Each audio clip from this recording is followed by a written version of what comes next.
Hi, this is Russ Tanner from Global Skywatch, and it is July 29th, 2013, and this is Global Skywatch Radio, often called Monday Night Live. And tonight we have a really special edition, a quick and short edition with Dane Wigington. We have some very important news. I did not plan on doing this. In fact, we had put our live stream account in hiatus. We brought it out of hiatus so we could bring you this information tonight. And Dane has a very limited time, so I'm going to get him on right now and let him explain what's going on. Dane, are you there? I'm here, Russ. Can you hear me? Yep, we can hear you just fine. Looks like we're streaming live. All is good. I pulled this together really quickly, so technically it looks like we're okay. So I know you only got a few minutes, so why don't you go ahead and explain to us what's going on, Dane? I apologize for having limited time. We have a big event in geoengineering in Northern California tonight. We have 4 pilots here, which we just interviewed today. 2 retired military, 2 retired commercial. One commercial we have yet to get on the record. We've got 3 of the interviews today. They're stating on the record, have stated on the record that what we're seeing in the air is not condensation trails, they're chemical trails, so we have a big step forward there. A note of also great importance, it seems you've struck a nerve that we've been working on UV. I think we've talked about that before. In the recent weeks, we had UV meters we were able to acquire with a generous donation from an anonymous donor. We've been metering UV with a very qualified tech. We got readings that were alarming as hell. UVB 12 to 1400% minimum, higher than we're being told. We're seeing plants being burnt, trees being burnt. Certainly you can feel it on your skin. We put together an article on this, Russ. Been working on it for, a week and a half or something in between other tasks. Went to post it today. Our whole site's been taken down.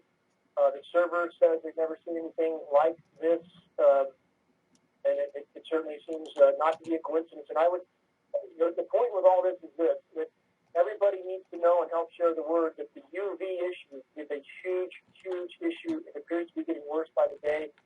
It can almost entirely be attributed to geoengineering, and certainly seems to be something that they wish to hide. We've never had this happen with our website before. Again, it was taken down immediately when this article we attempted to post it. So the UV issue is something that may be the very first prong to the discussions we're having for geoengineering to really pull the house of cards down. It's something that can't be hidden once it's known, easy to meter for, impossible to hide once it's known by all. The effects are horrific. We're seeing it in California already. Again, tree die-off, oak trees and so forth in the forest are dropping their leaves right now as if it's fall. UV is unbelievably intense here, and this is certainly something that would bring the geoengineering issue to a head. If we can just get the word out, it's going to take all of us to get the word out on the UV issue. So anyway, that's where we're at. People should keep that aspect of geoengineering in the forefront of their sharing with others. That geoengineering shreds the ozone, and now we may be looking at an ozone layer that's beginning to collapse, or at least at minimum has been severely depleted. So anyway, that's what's going on right now from here, Russ. And I think you got the article, the one that they took our site down over. I think you have that now, you said. Yes, the art. If anybody wants to see the article, in fact, I just got it posted on globalskywatch.com. Go to globalskywatch.com/featured. And in the list of articles, it's the very first one. It's called the UV Emergency. Click on that link, and the article is live. The only caveat at the moment is the pictures are not showing up, again, because we're not completely finished posting it, but the actual text is there exposing the UV issue and what's going on. I know you've got to go in just a moment, Dane. I really appreciate you exposing all this stuff. Anything else you want to share? What should people do about this? Yeah, again, the article is far from perfect. I've been at things in haste lately because I have too much to do and not enough time to do it. But the point is the UV. That's what matters. And people should try to share this data with anybody who should be concerned with UV to try to help bring it to light. And again, it's not hard to confirm. In fact, with Russ, you'll have a meter soon, which we are going to supply to you.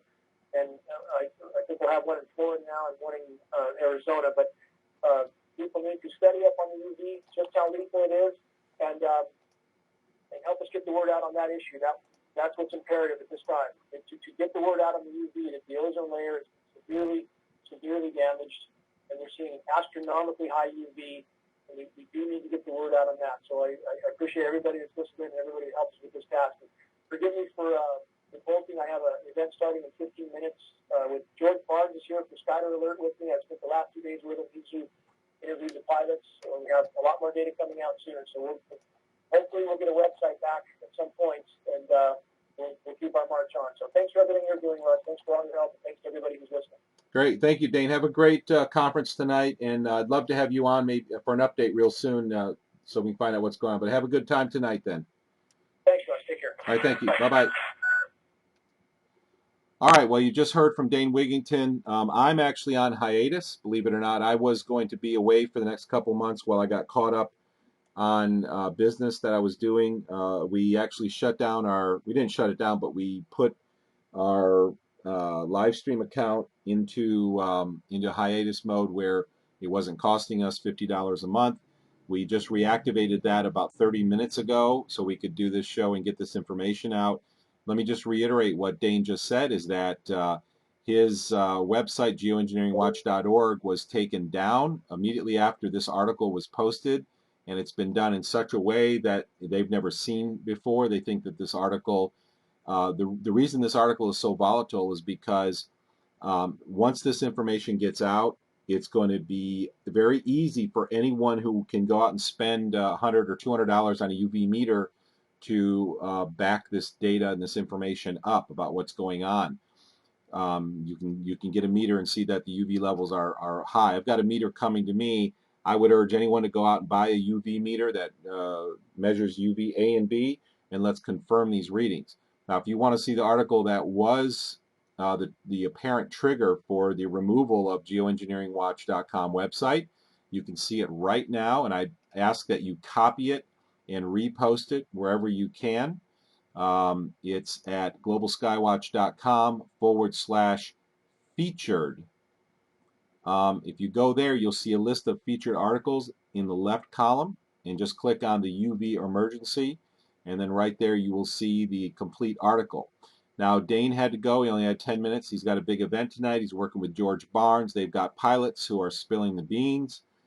This thing is beginning to crack open, this whole crime against humanity, and I'm glad because we're dying. I almost died in 2011 from a heart attack, and God only knows how many other people have already died from the toxins, the immune suppressants that they've been spraying. Aluminum barium is showing up in the soil, killing plants, showing animals. We're having animal die-offs. We're having outbreaks of fungus, molds, mildew all over that I believe is a direct result of this. And this is nothing less than an emergency. It has been an emergency for a long time, and we're trying to wake up the public to what's going on right now. So for that reason, I took $50 out of my pocket, reactivated my live stream account. I wanted to get this information out tonight, and I've been scrambling to get this article up. So please go to globalskywatch.com/featured and click on the UV emergency article, copy it, and paste it everywhere so everybody can see this. Dane was just on, if you're just joining us, Dane was on just a few minutes ago, and the geoengineeringwatch.org website has been taken down apparently because of the posting of this article. So please get it out. Now, Dane had to go. He's got a big event tonight. He is exposing this. He's blowing this wide open to the public. He's working tonight with George Barnes. Like I said, he's got some pilots that are spilling the beans on this. So there's big things happening. And I felt a responsibility to go ahead and dish out the money, get live stream activated, and have this show up. We just decided not, I don't know, about 30 minutes before the show started that we were actually going to have it, whether I was going to do this or not. And we decided to do it because it's too important and the information has to get out there. So now that Dane is gone, we do have some callers in the console. So I'm going to go ahead and enable Q&A mode. Q&A session started. Anybody who wants to participate and call and let's share information. It doesn't have to be on this subject, but if you want to speak, you want to have some conversation, please go ahead and join us. You can call the number, which is 559-726-1300. and the access code is 156230. And you can once you do that, press *6 on your phone, and you'll be entered in the Q&A mode, and you can speak. The show will be archived just an hour or two after we close down, hopefully if all goes well, so that you can hear this and help share this information.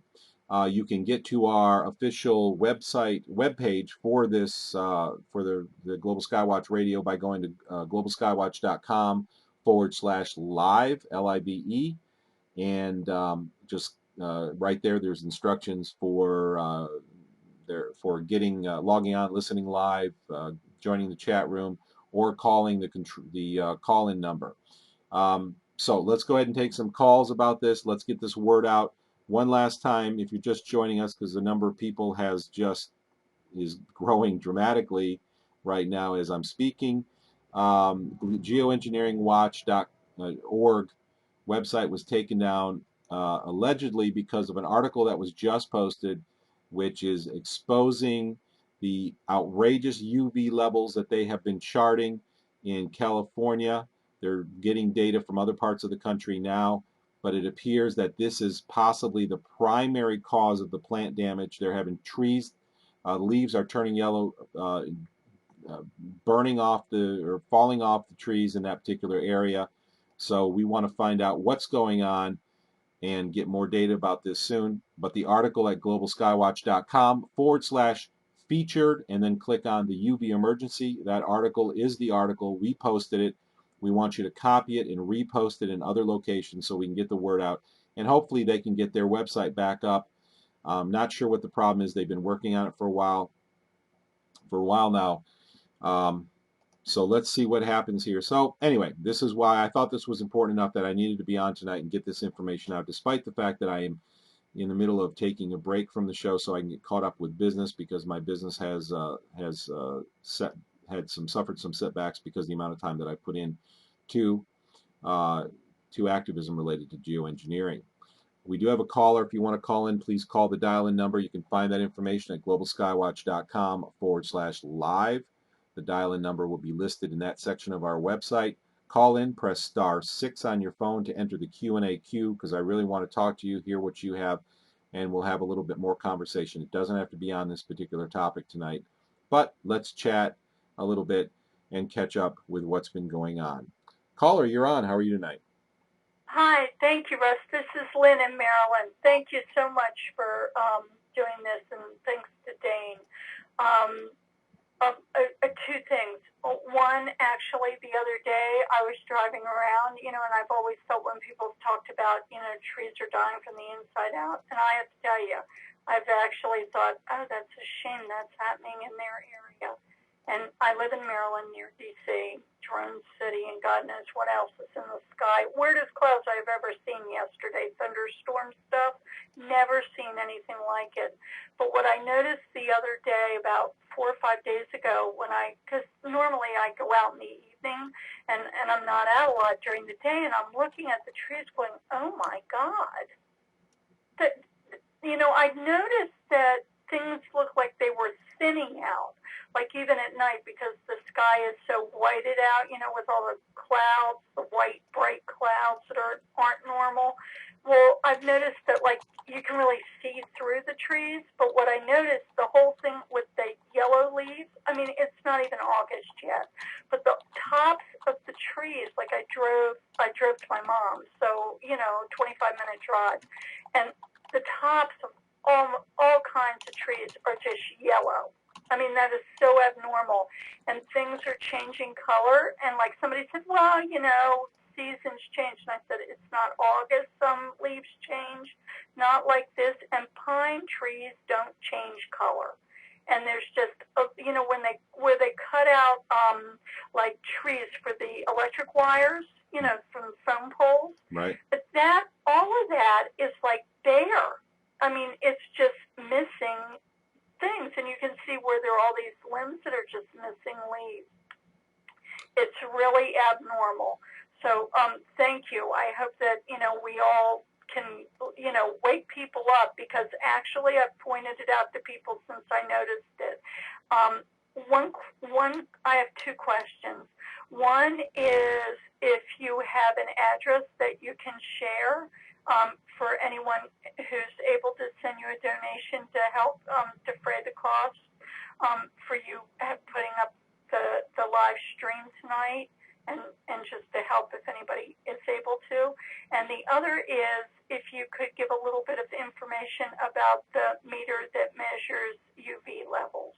Okay, sure. And again, thank you, Russ, so much. I hope you know how much we all, obviously, I know how much I appreciate you, and I would imagine that your fan club does too. So. Well, thank you very much, and I know that it's you know, the group of people who are active in doing this, I'm so grateful for, because I suffer more than the vast majority of people from this. I smell and taste it daily. I'm in chronic pain because of it. I'm alive today because of my supplements. So I appreciate everybody who does stuff about this. All right, so your two questions you asked about donation page. We don't have a donation page on the Global Skywatch website. I've tried. Basically, here's what I do: is I spend, this is my out-of-pocket expenses every month, is a live stream, and I've only had live stream for a few months, I guess, is $49 a month, and that comes out of my pocket. And then I have a server that I lease. It's a dedicated server that I lease. I'm an IT person, so I manage the server myself. I administer it. I manage firewalls. I manage all the servers, web servers, streaming servers, email servers, the websites themselves, all of the other stuff that goes in. People have no idea, and I'm not trying to say feel sorry for me or anything like this. I do this because I want to, because I feel like I have to. I feel like this is part of my mission in life. But it's very time consuming. That server that we lease is I believe it's $87 or $89 a month. That also comes out of my pocket. That server is dedicated for activism websites.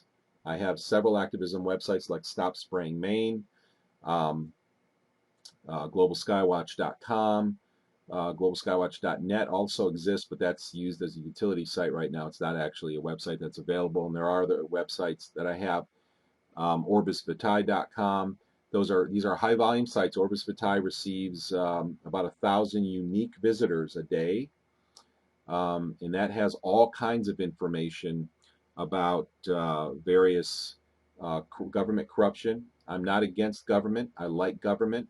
I believe government is important. Small government is important, but I don't like corruption. So that website, orbisvitae.com, exposes corruption, not only in government, but in big business. And that's the idea, is to get information. So there's about 1,000 unique visitors. There's a huge forum there. There's thousands of videos on that website that we all host. We pay for the bandwidth. Like I said, $87 or $88 a month. I pay for that, and that is for activism. I do have a couple business websites on there, but my business websites are dinky little websites that I could easily put on my other business server I have, which I spend I think it's $39 a month for the other server, which is tiny compared to the $87 a month dedicated server, and the tiny server is sufficient for all of my business needs. So the activism costs me over twice as much per month, and that comes out of my pocket. I've been donating that. So thank you very much, Lynn, for bringing that up. I will probably put it. Could you repeat that website again? You said it very quickly. Yeah. Orbis? Yeah, Orbis. It's actually Latin for circle of life. It's two Latin words, Orbis. I should have named it something simpler, but I thought it sounded cool at the time. Orbis, it's ORBIS is the first word. Orbis, like orbit, is really where we get the word orbit from. Orbis Vitae, VITAE.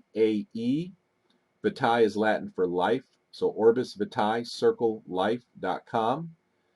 That's the website that we get over roughly about 1,000 unique visitors. We've had, a few weeks ago, we had 1,400 unique visitors in a single day. And of course, the other large website is Global Skywatch. We get about between 300 and 500 unique visitors. And this is not that they come to one page and visit. This is that one person comes and they are, scoping around and looking around and watching videos and doing stuff. But that counts as one person. So, okay, so the donations. If we would like to be sure that we support you, is one of the best ways to do that then is to buy stuff, like the signs and things like that are on your website on Global Skywatch. No, actually, the signs and bumper stickers we don't make money on. They're sold at the actual cost, with a little caveat. It depends on uh, if you buy. What we did is we averaged the cost based on shipping on the West Coast and East Coast, so that it actually, we're on the East Coast, so shipping's a little less. If people buy it on the West Coast, we lose a little money. If you buy it on the East Coast, we make a little money. So it kind of averages out to zero. So we really don't make any money on signs and bumper stickers. We want to keep the cost as low as possible. If we do have a surplus because more people on the East Coast order, or because there are multiple sign orders, we can put up to 3 signs into a package. So if people order multiple signs, of course, lately I've told people if you want to order multiple signs, email me and we'll give you an actual cost. So we give you the actual to the penny shipping cost. And if there is a surplus in multiple orders because somebody orders off the website, that money, and it's like, comes out to maybe a dollar or $1.50 for a $25 order if you're on the East Coast, that is. If we actually end up with any surplus, that money goes into adding new products to the list of items we have. And the next thing I want to add are window stickies and shirts. So I've kind of lined those things up. I just, again, it's going to be out of pocket initially, but then we break even once everything's sold. So no, buying merchandise doesn't help anything. If you do want to help, I will probably go ahead and put a donate button on the homepage of Global Skywatch tonight for those who do want to help offset the cost, and then I'll just put a reporting there of how much we receive. So people, anybody who, any shills who accuse us of making money, which is an absolute joke. We don't make any money. I lose money. The time that I've lost and set back my business, I've lost money over this. Again, not to make anybody feel sorry. One of the things what we can do is contact you also if we want to order some materials, and like for folks who don't have access to the web, they can contact you then and get an address on where to send the money to place an order. Correct? Yeah, absolutely. You can just contact me. Just write me at this email address I'm about to give you, and I'll give you my phone number. The email address is russ, R-U-S-S, at globalskywatch.com, and I'll send you a phone number, and give me your address. If you need any bumper stickers or you need signs sent to you, just tell me how many signs, and we'll calculate the actual shipping cost and send you the quote, so you can do that. But yeah, to answer your question, I'll go ahead and put a donate button for us on the homepage of Global Skywatch. I won't talk about it very much, though. I don't push donations. This is something that I do willingly. I can afford it. I'm not rich, but I can spare $150 a month for this right now. So that's what I'm doing as my cause, donation to the cause. Plus, if people need bumper stickers or flyers, I've got probably 1,000 or more flyers right now that I can ship to you. All I ask is that you pay shipping. We'll take care of boxing them up and getting a box. We have scrap boxes laying around from our business, and we just use those scrap boxes, and we'll send them to you just for the actual cost of shipping. The other thing you asked about was a UV meter. I'm not very knowledgeable about UV meters, quite honestly, and the one that Dane is sending to me, I don't even know what the model number is, but he's shipping one to me so I can start taking daily readings in my area, and we can correlate how much of a difference there is. The interesting thing here is that Maine, I've lived in Maine since April 8th, I believe I moved here, April 8th, 2008 was the day I drove here to this house and slept on the floor for 3 days before we could get our trucks unloaded.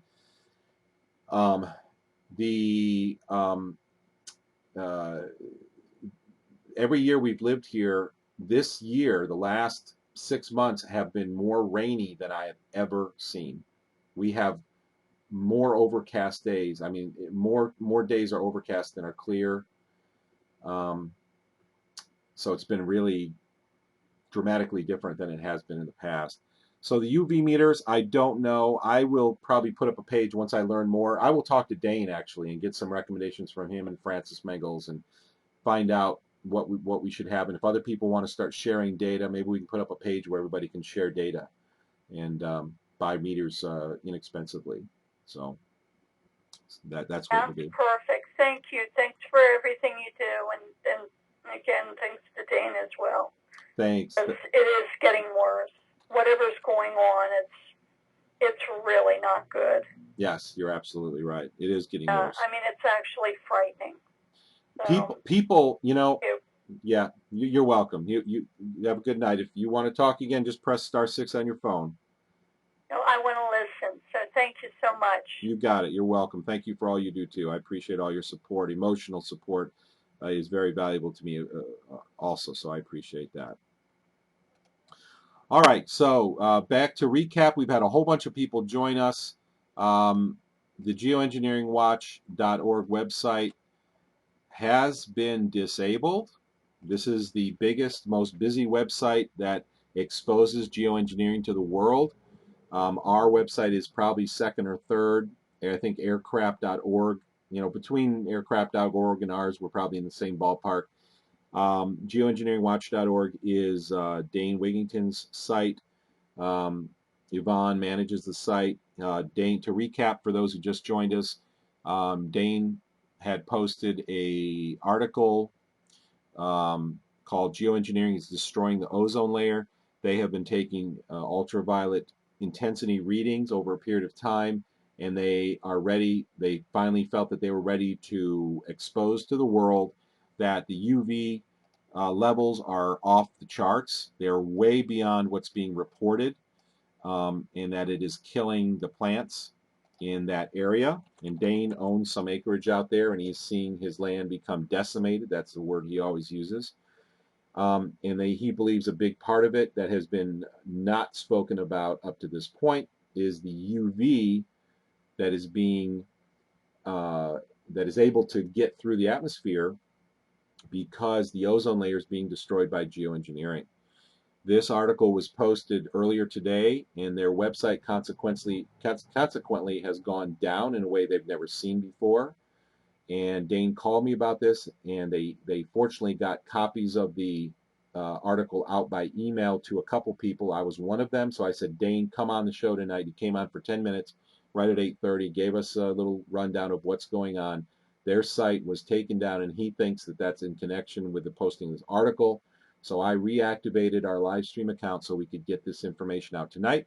So I urge you, if you have any technical expertise with a computer, please go to globalskywatch.com/featured, as in featured articles. globalskywatch.com/featured, and copy the article called the UV Emergency. If you click on that link in the left sidebar, you'll be brought to the article called Geoengineering is Destroying the Ozone Layer. Copy and paste that onto other websites, into forums. Let's get this information out there. I always love to see situations where people work together, and if somebody did shut down their website, which it appears that they are, because they don't want this UV information out there, because it is easily confirmable by people who go out and get UV meters, which from what I heard, are $200, so they're in the reach of many people. And this is very, very frightening to the powers that be, I think, because once the general public realizes that the geoengineering is destroying the ozone layer, once they make that connection, there's going to be a lot of people really upset about this issue. I'm not going to be on too long tonight. I'm going to keep this relatively short, but I do want to hear from you. If you want to talk and you're on the call-in console, please press *6 on your phone, and that will put you in the Q&A queue so I can enable your phone call and we can chat a bit. I'm going to be on probably for the next 30 minutes, and then I'm going to hop off and let everybody chat like we normally do in the after talk section. Whether or not I'm going to continue on hiatus or not, I will have to decide shortly, because I have to manage my time very carefully because of my business. So if you want to call in, the phone number is 559-726-1300. And the access code you'll need to dial is 156230, and you can get all that information by going to globalskywatch.com/live. 2 weeks ago, I did a program where I spoke about things that I've been very passionate about speaking about for a long time. And we called this, or I called this, the rabbit hole, going down the rabbit hole, the dark side of geoengineering, a trip down the rabbit hole. And in this talk, this recording was over 4 hours long, just a little longer than 4 hours. And I spoke about a lot of things relating to the belief systems of the powers that be, and how it relates to geoengineering. Spoke about the spiritual side of things. Why do they do what they do? What do they believe that makes them feel like they're empowered to do things? If you want to contribute your thoughts, ask questions, please press *6 on your phone. If you're on the live stream, I will go ahead and let me fetch the phone number here real quick, and I'll paste it into the live stream chat. There's so much that I could talk about. There's a lot of news this week. That is all when you understand the big picture and you see all of these things that are going on, when you understand the big picture, it all makes sense. And by saying it all makes sense, I don't mean that it's good. It's not saying that it's good at all. It's bad. What they are doing is horrible. But everything that they're doing makes sense when you understand what the real agenda is and how the real agenda is being implemented. The real agenda is based on a belief system called the mystery schools. And what has been going on for the past few hundred years, it's actually been going on for centuries, the implementation of the mystery schools, which are called the ancient technology, or the ancient belief system, the most ancient belief systems, the technologies.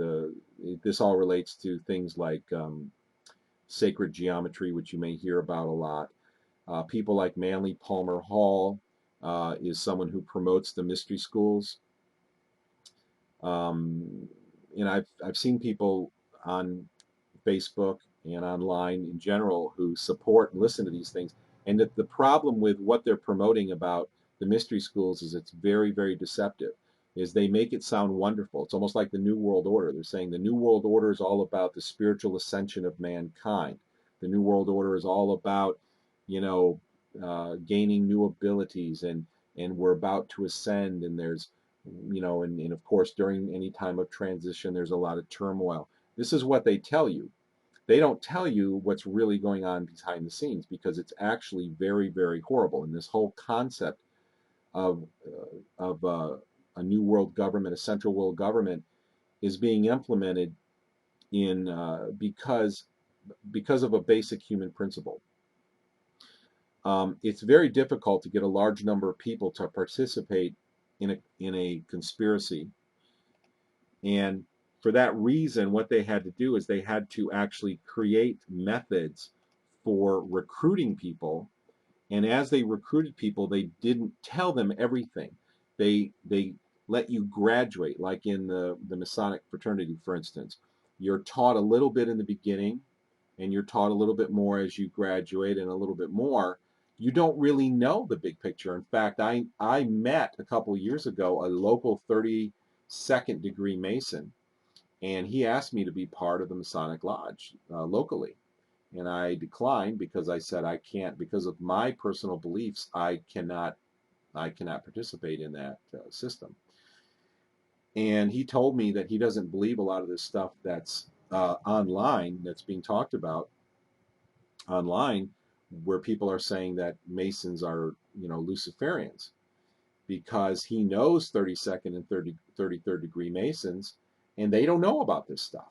They know about a lot of stuff, but they don't know about the inner circle of people, and the elite network of people.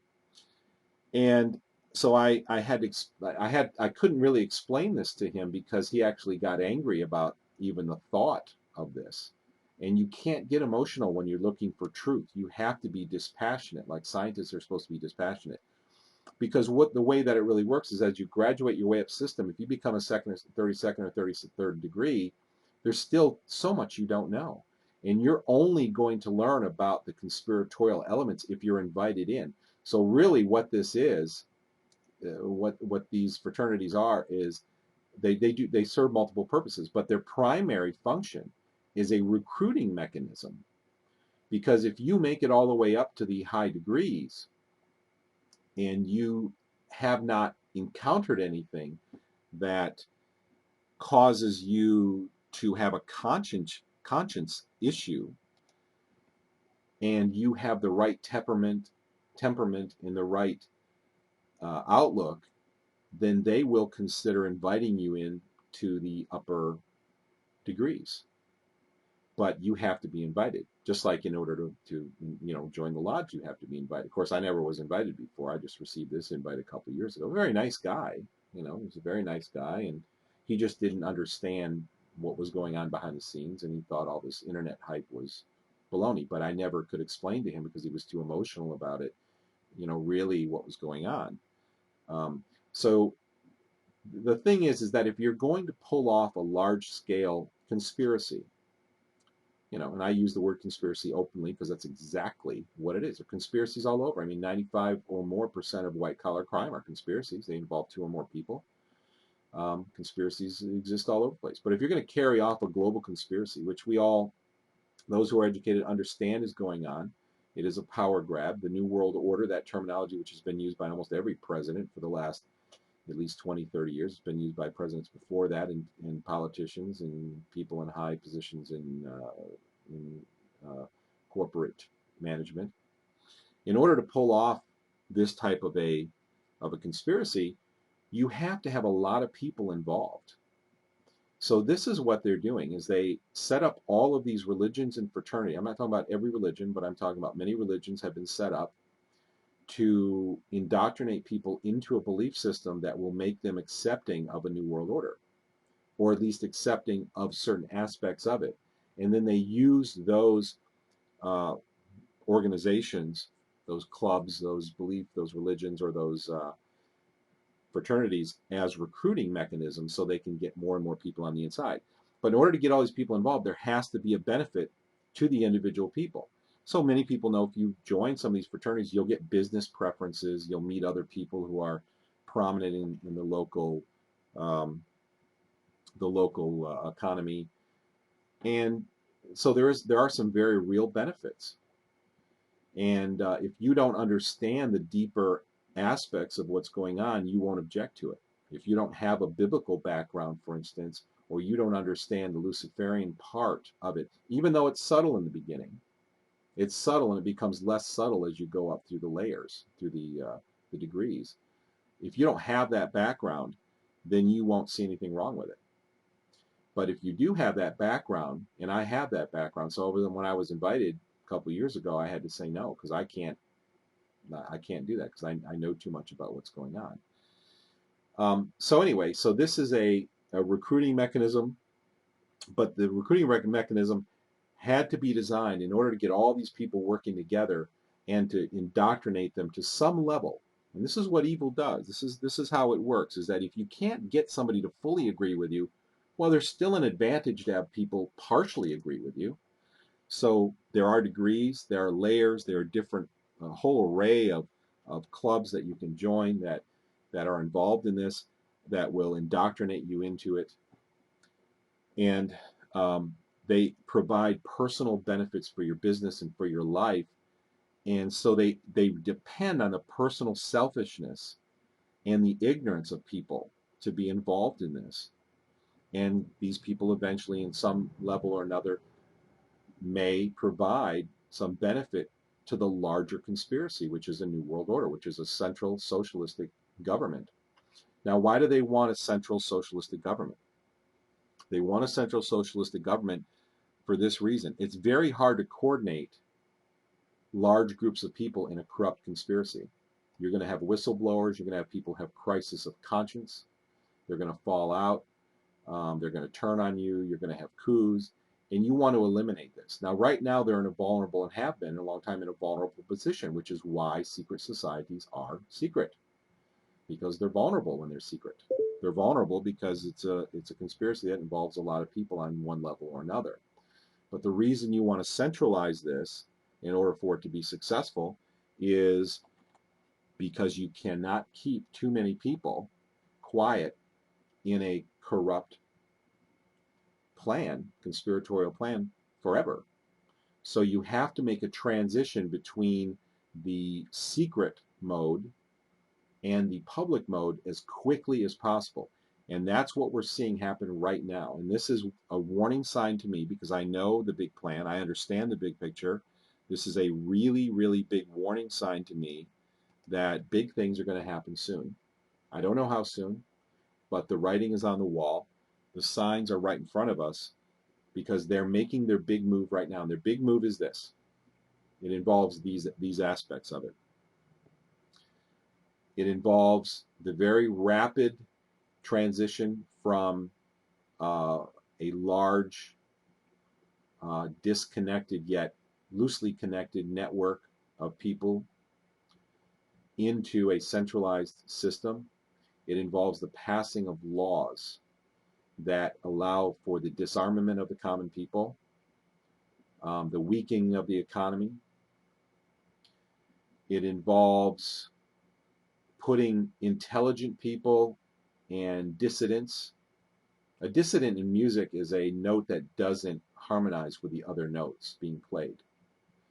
So if you're a political dissident, you don't harmonize with the mainstream beliefs that are being promoted by the government.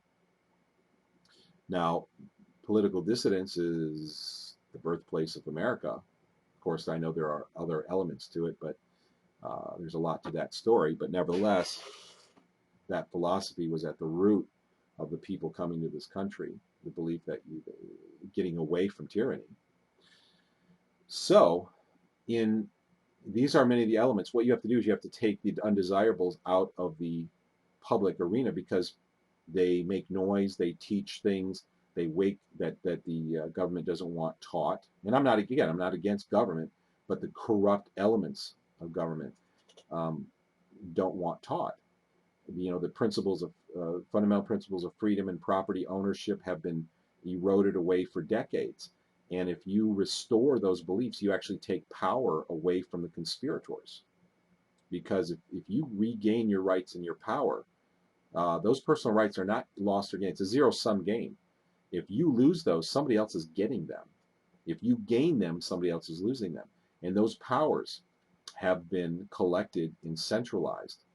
So the idea is you want to disarm people, you want to take away property rights, you want to weaken the economy, you want to make people so they're not as capable of doing political activism. So you want to keep them poor in difficult times.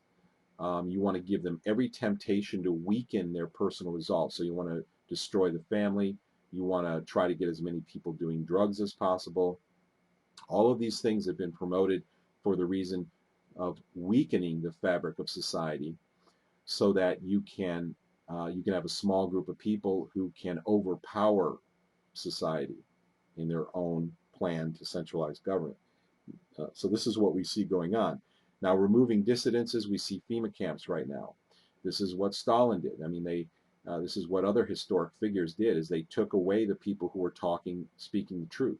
The intellectuals were removed from society and they were put into camps. They were killed. They were tortured. And this is, now we see a network of FEMA camps that are, as we speak, they're being populated with workers. We've seen ads over the last few months being placed for people who want to work in detainment centers. So they are very clearly getting the workforce together for this right now. Of course, it's not in mainstream news because if you want to pull off a large-scale conspiracy, what's the first thing you need to do? You have to control communication. You absolutely have to control communication. And this is why all of the, and you have to do it secretly. You can't let everybody know. So this is why you have a very small group of large corporations that have consolidated ownership of all mainstream media. And all of these corporations these few corporations that control all of mainstream media are all mystery schools believers. They're all part of this religious belief system about the mystery schools. People like Manly P. Hall, people like Helena Blavatsky, excuse me, and Basant. And these are people who codified this belief, this religious belief system, which is really more accurately known as Luciferianism.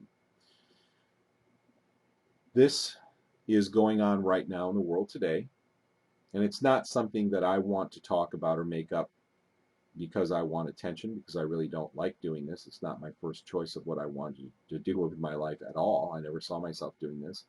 But as I have studied and seen this, I understand enough about the big picture to see it being implemented right before our very eyes. There's so much that can be spoken about. And 2 weeks ago when I spoke and we did our 4-hour video, the details that we spoke about concerning this, we went into great detail about this. The problem is when you start exposing this. So if you're new and you're listening to us, we've got a number of people on live stream. We have a number of people in the call-in console. Again, if you want to talk, just press *6. Nobody's in the queue right now. Just press *6 and I'll be happy to chat with you and we can answer questions and chat about this. I'm going to be on a little bit longer, but I'll eventually have to go. It raises a lot of questions because when you grow up and you have a worldview, the biggest problem you have when you talk to people, I've spoken to a lot of people about this over the years because I've been studying this for a long time. People dismiss this idea of a global conspiracy for one reason. They dismiss it because it's not something you want to believe. It's scary. It's uncomfortable to believe, and people have a tendency to let their emotions dictate what they're going to do with their lives, what they're going to listen to, what they're going to believe. So you're at an immediate disadvantage because the more that people become emotionally based in their decision making, the easier it is to control them. And that's why, especially in the last 20 years, you've seen an incredible movement to induce people to become emotionally based. And I've seen this language in movies and in television shows where the first thing they ask somebody who's seen a disaster, usually these days, it's either the first or second thing. If they're on the news, they're being interviewed and they just saw a car crash, they'll maybe ask what happened, and the second thing asked is how do you feel about it. They'll ask some emotional basis about the event that they just witnessed. And you see people in movies, they talk about relationships. Well, it's about it's entirely about how I feel. And I'm not discounting the value of emotion in life because it's very valuable, but we have to not forget the left brain. We all are smart enough, I believe, who are listening to this and part of this call, unless you're new and haven't been here before, that society has been pushed in a right brain direction. And I see this all the time. We've been pushed to make decisions about emotion and to be artistic and to do, and there's nothing wrong with these things in their own merit. But when we base our decisions fundamentally on emotion, you become an absolutely piece of cake target for control. Because now, when the powers that be speak to an emotionally based person, it's easy to say something about gun control, for instance. Like the whole gun control issue, let's say, is based on principles. You have a right to defend yourself. And we can look at statistics. We can look at how all of this plays out in statistical analysis, or we can look at the principles. And these are left brain concepts about how this is a right that you have, and nobody has the right to take this away from you. You have the right to defend yourself. Okay? But if you have become an emotionally based person, then what you'll see, since the powers that be cannot use statistical or analytical arguments to win the argument, they have to condition the populace to be more emotionally controlled. Then what they will do is they'll start playing with your emotions and say, well, look at this disaster that took place involving this corner case over here. We don't ever want this to happen. Isn't that horrible? So we just need to, ignore the statistics. Of course, they don't say that, but we have to take your rights away. And it was amazing because after 9/11, and we knew that this was coming, after 9/11 happened, what we heard in the news over and over and over again is news reporters asking people, what rights would you be willing to sacrifice for security? And it's amazing to me, even though I understand it and I knew it was coming, and this is what these catastrophes are used for. This is historically what they've been used for. it's just amazing to me the number of people that give in to that argument and say, well, gee, I will be willing to go against logic and reason and principle if it means security, because they buy into the idea that government is actually going to provide you with security, even though government has removed your security by trying to take away your ability to defend yourself. Your government has taken away your ability to become educated about the dangers in vaccines or amalgam fillings, because they would imprison or remove the licenses of dentists who wanted to tell you the truth about the fact that there was mercury in amalgam fillings, and that mercury is very toxic and causes lots of diseases. Dentists have lost their licenses over that, and so they kept the dentists in fear. And this is what's wrong with licensing too. This is another licensing always becomes another tool of control by government, and it's sold to you as a bag of goods for protecting the public. But licensing is not really what protects the public. What protects the public is the public to be able to communicate about your personal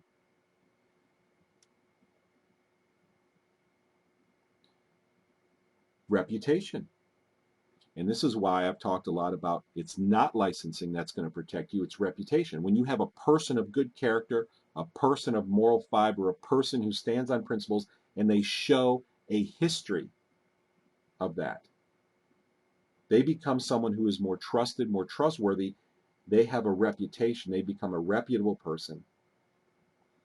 But instead, it's been traded off for licensing. We're going to license. The government is going to determine who is reputable and who is not reputable by giving somebody a test. And those tests eventually they begin to start having elements not of reputation anymore, but of your belief system.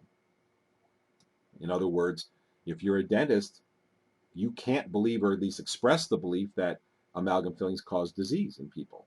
If you do, we'll pull your license. So there again, you have licensing being used as an element of control. So anyway, so all of these things are used as elements of control. And in an emotionally based society, which you've seen this emotionally based, you see it in sitcoms, it's in everything. Every television show I've watched, every movie I've watched, with almost no exception, I can name maybe 2 exceptions in the last 10 years that I've seen, have not only loaded with propaganda, but they're loaded with emotional conditioning. They teach you to become someone who makes decisions based on emotion instead of on logic and on reason. And the funny thing is they will often attack people like Christians or the Bible and say this is unreasonable or this is not logical, and they will glump that in with religions. And I talked about this in the Going Down the Rabbit Hole talk a couple weeks ago, is that there is a reason. There is a reason for all of these things. In the mystery schools, the heart of the mystery schools religion, which all of these people are members of, and there's slight differences in what they believe from one person to another. But the essence is that it's about control. It's about controlling the population. And what is control really? Control is power. If you can control, you have to ask yourself this question: is it more valuable to have all the money in the world, or the ability to control all the people in the world? What really is more power? Because if you can control people's behavior, then you can control, if you can control people's belief system, then you can control behavior. And because people don't understand the relationship between what you believe and what you do, they become controllable. They don't see that the things that are being taught, the lies that are being taught to the public, are actually elements of behavior control, when that's really exactly what they are. When you go into let's start with very basic things. If you go in, and again, if you want to chat with me and you're in the call-in console, just press *6. I'll be happy to chat with you. I saw a couple people go in and out quickly. I don't know if they had to go, but I'm more than happy to chat with you for a few minutes. What you believe absolutely controls what you do. When you get into a car and you drive, you believe you have enough safety. If you didn't believe you were safe, you wouldn't get into the car. If you go into a 20-story building, you believe there's safety. If you believe you weren't safe, you wouldn't go. When somebody builds their reputation with you, you build a relationship of trust because you believe, based on their history, that they are trustworthy. And so you build a relationship. And when you build that trust relationship, you behave differently with them, you confide in them, you trust them with your house or your property, because you believe they are trustworthy. What you believe is intimately connected with everything that you do. Everything you do. When you turn on a light switch, you believe that action will have a predictable reaction. And so you go ahead and reach for the light switch because you want the reaction. And so what I see happening in media today and in movies is there's this massive move to change people's belief system. And why? Because the mystery schools people want to change your behavior. Because by altering your behavior, they will gain more power, because they're going to make you behave in a way that makes you give up your rights. We have a condition today, and this is just absolutely amazing, where we have more servicemen who are dying from suicide than we do from being engaged in battle. Now, I have my personal feelings about what's going on with, but whether or not you believe in the causes that are being fought for, supposedly, and that's a very controversial area, but not even going there, I think most of us would agree that we don't want to see people so depressed that they're committing suicide. I know some servicemen. I know one guy was in the Marines. When he first went in, they gave him this many shots. He lined up in a field the size of a football field, in a line with all the other new recruits, and he would take one big step, about 3 feet, and they'd give him a shot. Then he would take another big step, about 3 feet, give him another shot. And then again and again, all the way for about 100 yards. There's no accountability for what's in those shots. Yet we see these servicemen coming back, and they have heavy metal toxicity, mycoplasma, and other problems that are probably related to things that I have no doubt in my mind are related to the shots. There is no accountability. And when you don't have accountability, you have a tremendous amount of corruption, which is why there needs to be policies of openness about all of these things. So here we have a situation today where we have geoengineering. The skies are being sprayed. There's only a handful of people who can smell and taste it, maybe 2% or 1% of the population. I'm one of them. I suffer greatly from it, which is what drives me to sit here and talk about it and to share all of this information and spend all this time and money doing it. And you have a general public today that has trouble believing it. Now, building on the stuff I was talking about earlier, is that when you have a belief system, let's say you've grown up and you have a belief system is like a puzzle. And all of the pieces of your belief system, for most people, have to reasonably fit well together. Now, the more emotionally based you become, the less those pieces have to really fit together. So emotionally based people, it's much easier to sell them a lie that doesn't fit the other puzzle pieces of their belief system. Now, in reality, in the world, everything is related to everything else on one level or another. Okay? So all of these things that we see, these relationships, for most people are subconscious. People don't sit around and think about the relationships of different aspects of life. I do, because I enjoy understanding those kinds of things. And when you do understand those things, it brings you some profound insight about the way the world really works. But your normal person doesn't think about these things. But it does subconsciously play a role in how their belief system is built. So you go through school and you learn a lot of things in school. A lot of things you learn in school are lies. They're just flat out untrue. And right now, children are being taught that these big trails we see in the sky, in fact, I'm going to show a picture of it here. They're being taught that these big things, these big trails coming out of jets in the sky are harmless condensation trails, which is a lie. It's an absolute lie. I can smell and taste. I mean, there's nothing to support this whatsoever.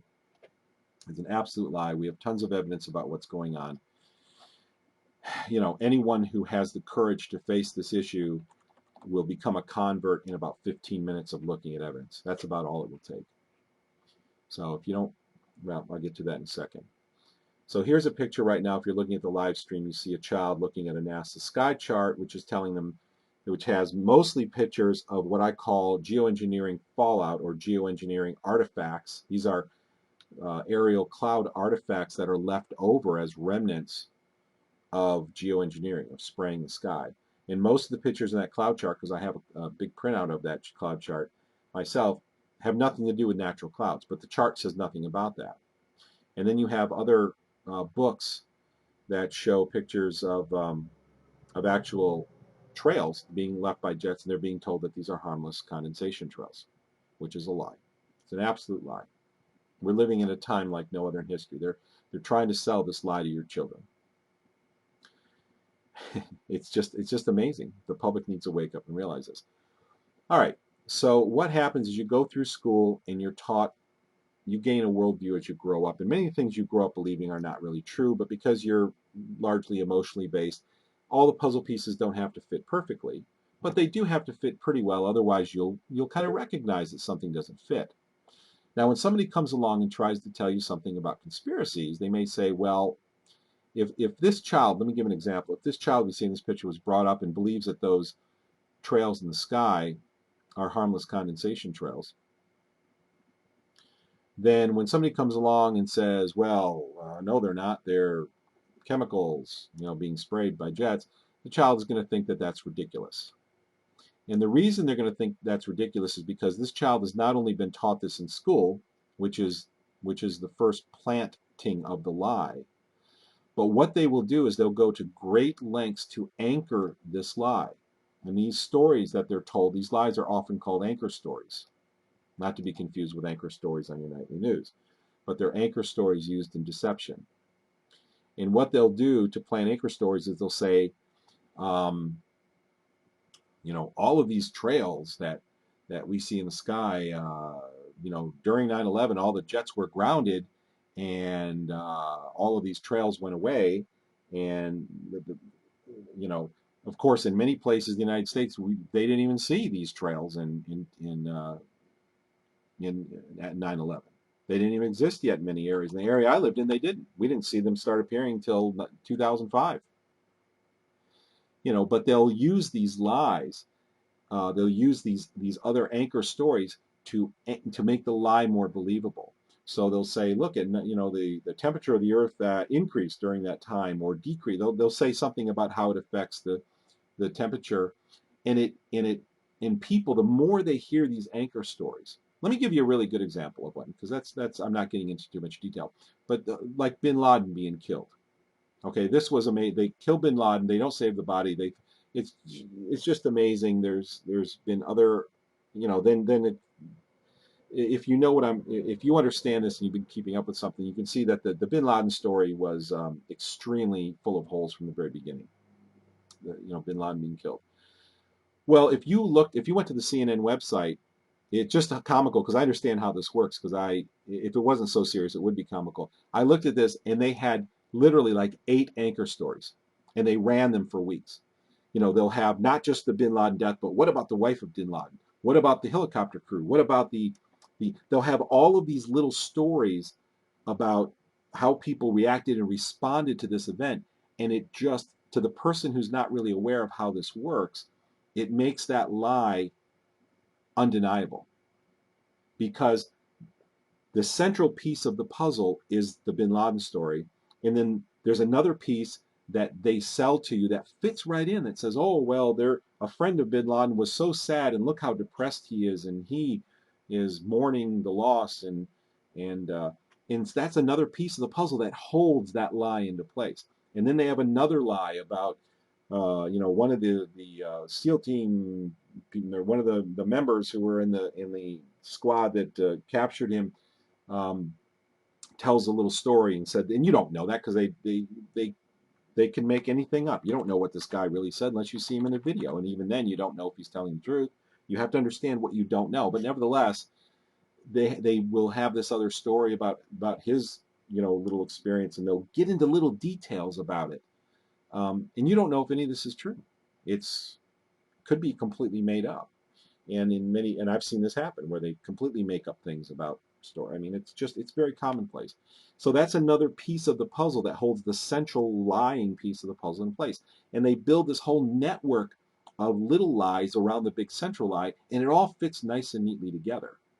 And this is what I mean by everything is connected. They understand that. And so they weave this web of lies that all fits together, so it makes you feel more sure and comfortable that the central lie is true. And I've actually known 2 sociopaths in my life, and I've seen them do this. They do this, and they're brilliant. They're quite brilliant.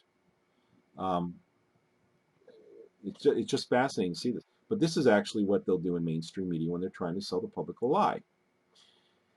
And so the typical person in the public who is not aware that the bin Laden story was absolutely full of holes and actually kind of ridiculous on its face, gets this story from mainstream media, which they trust. They believe mainstream media has some reputability, has a reputation, so they give it credibility to begin with. And then they have all of these anchor stories that tied into place. So trying to displace that central lie in that person's mind becomes almost impossible.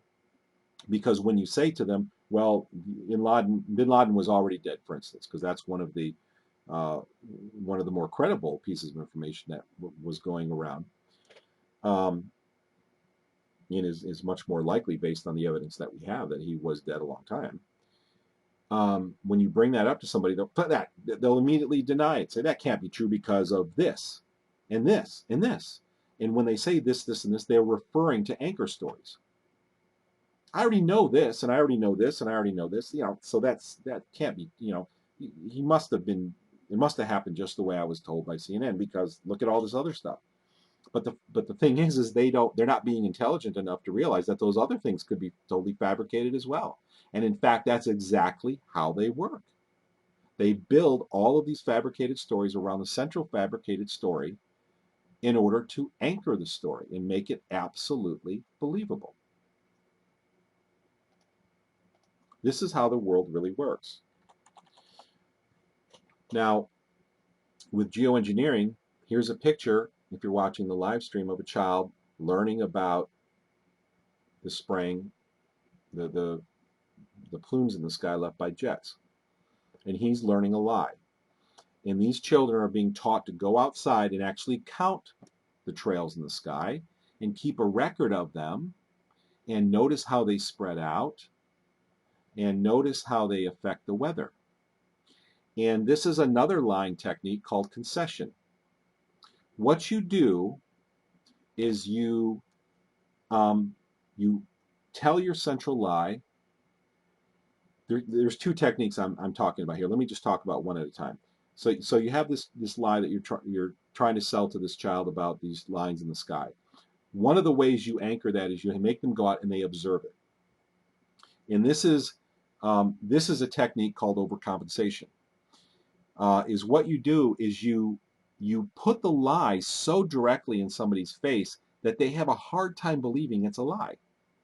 So the child may grow up and be confronted in 10 years by somebody who says those are not condensation trails, those are chemical aerosols. And the child is going to remember back to his teaching in school and say, we went outside and we observed them. How could they be condensation trails? Or how could they not be condensation? I mean, they brought us right outside and showed them, and we counted them, and we tracked how the weather was affected by them. Now, if you're a very logical if you're an emotionally based person, that will sound like evidence. But really, that's no evidence at all. I mean, whether or not you were brought outside by your teacher to go observe these trails coming out of jets or not has nothing to do with what they're actually made of. That's not evidence. None. Has nothing to do with it whatsoever. But if you're emotionally based, it feels like evidence. And so again, they're counting on you being emotionally based. And children are typically more emotionally based than adults are. As you become an adult, you're supposed to gain the ability to reason. And so you keep your emotions in check. You don't use your emotions as a device for determining what's true in life. At least not as much. That's the way it's supposed to be anyway. So this child, one of the things he'll say when somebody confronts him is, how could they have been lying to us? They put it right in front of our face. Look, I mean, we went out, we counted them, we tracked how they changed the weather and this, that, and the other. And that seems like evidence, but it's not evidence. In fact, in this case, it's actually overcompensation. They're selling this lie to this child, and this is exactly what they're doing. They're making them go out and count the trails. They're making them go out and see how it affects weather. They're writing them down. They're keeping logs. They've got websites up about trails. I mean, there never used to be websites about trails because there were no trails, except in very, very rare instances. It was such a rarity that most people have never seen one, including me, who's a collector of jet pictures, who have watched the sky since I was a kid, who lived on military bases, who lived in the busiest airspaces in the world. Never seen them. That's why there were no websites about them. So here's another one of the methods. They sell this by overcompensating. They're putting up websites. They're making study guides. It's now in textbooks. And as you see here, if you're on the live stream, I'm going to scroll down here. Well, in fact, let's take a look at this graphic as we pass it. This is a beautiful graphic. I love this. That shows the teacher is molding the minds of the children to believe that chemtrails are contrails. That's exactly, precisely what's happening. All right, well, here's the textbook that's selling the lies, one of them. Weather Studies, there's the cover. It's in the live stream now. So this is a methodology of lying called overcompensation. They sell these lies based on, they overcompensate, they put it in front of your face. And this is what hiding in plain sight is all about. Hiding in plain sight is a method of lying called overcompensation. Is you're putting it right out in front of people, so it makes the public, it makes it so hard for them to believe it's a lie, because it's right in front of the public's faces. And so they're like, they would be keeping this secret if it, no, they wouldn't. So many of the lies that they have perpetrated in the public are right in front of the public's faces. And the reason is because they know the public better than the public knows themselves. This is why the ancient adage says, or one of the reasons why the ancient adage says, know thyself. If you don't know yourself, you will be more susceptible to deception. You have to understand how you work. And when you do that, you can see these mechanisms being used that are lying to you. All right, so there's overcompensation. That's another methodology of the lies. Now they have these children going out, they're counting the trails coming out of jets, and they're keeping logs and seeing how it affects the weather and all of this stuff. And all of this is just reinforcing the lie, reinforcing this false belief that these are condensation trails. We're anchoring this central lie in place. All right. Hiding in plain sight, again, like I said, is just another element of overcompensation. Now, there are other elements of deception as well, and it's so important to understand how these deceptions work. Hopefully I can get into these in a minute. I didn't want to go on this long, but I get carried away when I talk about this stuff because I don't hear anyone else talking about this. Nobody explains to the public the methods used to deceive the public. And the public really needs to know this, because these are the things that are keeping the public from understanding the deception that we're living under. And if you don't understand the deception we're living under, then you're in great peril. You can't protect yourself. How would you know to take barium unless you know that you're breathing barium? You don't know. Or I mean, how do you know to take potassium to protect yourself against the barium you're breathing if you don't believe you're breathing barium? You're being made vulnerable because of the lie. All right, so let me scroll back up to this child here who's being taught about the clouds. All right. So as this child grows up, he believes all of these things. He's got all of his anchor stories in his mind. He's been overcompensated with these lies. There are websites going up, all this stuff just to reiterate. Repetition is another methodology that's used. When you repeat something to somebody over and over again, it makes it hard for them to believe it's a lie. When you put it in plain sight, again, like I said, it makes it hard for them to believe that something's going on that they don't know about. These are the methods that you sell lies to people. And I've seen this happen so often. You make the children more emotionally based, you make adults more emotionally based, and then they can't discern, they can't see the conflicts in this piece of puzzle, in their puzzle piece.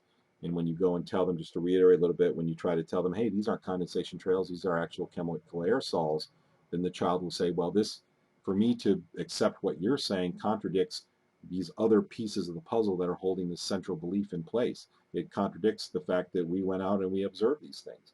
They were right in front of our face. You know, they overcompensated this to us. You know, so how could that be? How could that be?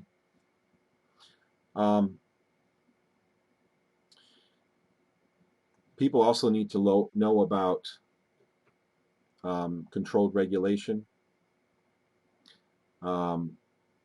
controlled opposition. The best way to gain control of a situation is to own your competition. Rockefeller himself said in Memoirs, his book, that's the best way to win. The best way to win is to control your competition. So that's what controlled opposition is. If you're Monsanto, you want to buy up seed companies, which is exactly what they do. If you're a pharmaceutical company, you want to buy up herb companies, which is exactly what they do. What they'll do is they'll buy these companies up and then destroy them slowly over time. And they do it slowly so people don't really notice or get a clear picture of what's going on. But it's really important for me to tell the public and to get these things off my mind, because I have studied this for long enough, and I don't hear people talking about these mechanisms of deception. Controlled regulation is when a regulator like the FDA is controlled by the very industry that it regulates. So the FDA being controlled by the pharmaceutical industry or the food industry, which is exactly what we have today. You know, Clarence Thomas used to work for Monsanto, for instance. Well, of course, he's not in the FDA directly, but he's in the government. You have FDA chair people who used to work either directly or indirectly for the pharmaceutical companies. And of course, they don't even have to work. You could have people who represent the drug companies because they paid them off a whole bunch of money, and then they put them in a position to become chairman people afterward. You know, when you have the media working for your lie, one of the reasons for media control is to mute all opposition. You don't want opposing voices. You want to remove the dissonant voices from your lie. I mentioned a little bit ago, let me talk a little bit more about how these lies are perpetrated. As I told you earlier that I have known two sociopaths in my life. I met one who was a con artist. Of course, I didn't know it at the time, and I ended up being conned, and I lost a bunch of money. He is now in prison. His first chance for parole is 2015. Thank God for that. Many people have been saved much misery because this man was finally put in prison.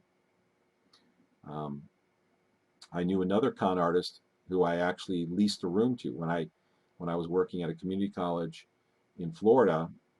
Of course, I made very little money, and so I had a 2-bedroom house I was leasing. I would lease out the other bedroom to help pay the rent.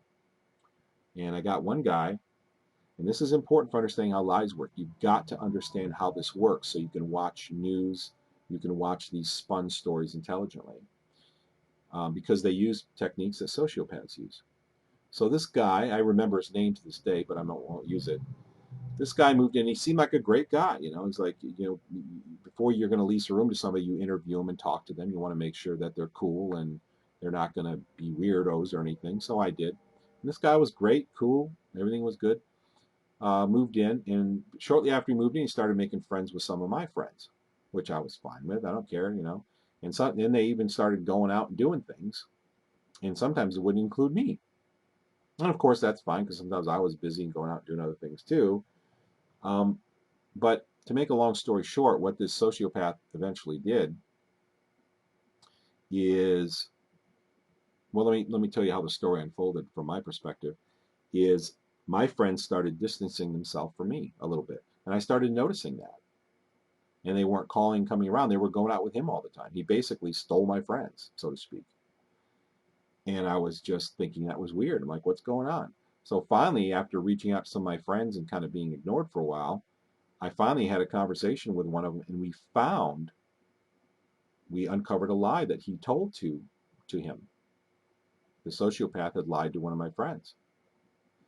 And so when my friend found that out, we started talking more and found out that he'd been lying about a whole bunch of things. And in fact, it turned out he spun a whole web of stories. And he was spinning anchor stories. He was using overcompensation. He was using emotionalism. He was using all of these techniques to actually turn my friends against me because he wanted friends. I mean, I never found out what his motivation was. I guess that's what some sociopaths just do. You know, it's probably a power trip, to do something like that. But as soon as I found, as soon as my friend and I found this out, um, we got together with my other friends and found out that he had told them all stories and started kind of putting little wedges in between them as well, a little bit, some of them anyway. And eventually, well, not eventually, very quickly, the whole dam fell apart. The whole web of lies, we uncovered it like in a day. And we were all had our jaws open looking at each other in astonishment that this guy had done this and deceived everybody. Everybody's surprised when they've been deceived for a while and found out that he was saying things about me that weren't true and about other people, and he was just manipulating everybody. It was absolutely fascinating on an intellectual level. So everything returned to normal. I booted him out of the house real quick. This guy is sick. Um, but that's one thing that they do is they try to demonize other people. Now that's another way of supporting your lies, by spreading disinformation. Now we talked about, so that's sociopaths do exist, and sociopaths are drawn to government or powerful positions in government and in large corporations. They are drawn to these positions because they don't have the obstacle of morality. They don't have the buffer there. They can go tell lies. They can battle their way to the top very quickly and efficiently, right? And they can manipulate people, and they rise to power very quickly.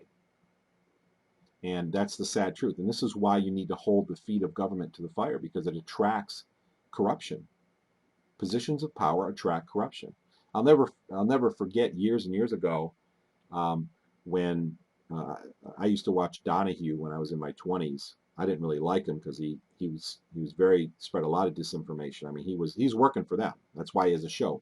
They don't let you on television unless you're benefiting the powers that be, the owners of the network. If you're not benefiting them, you will not be on television.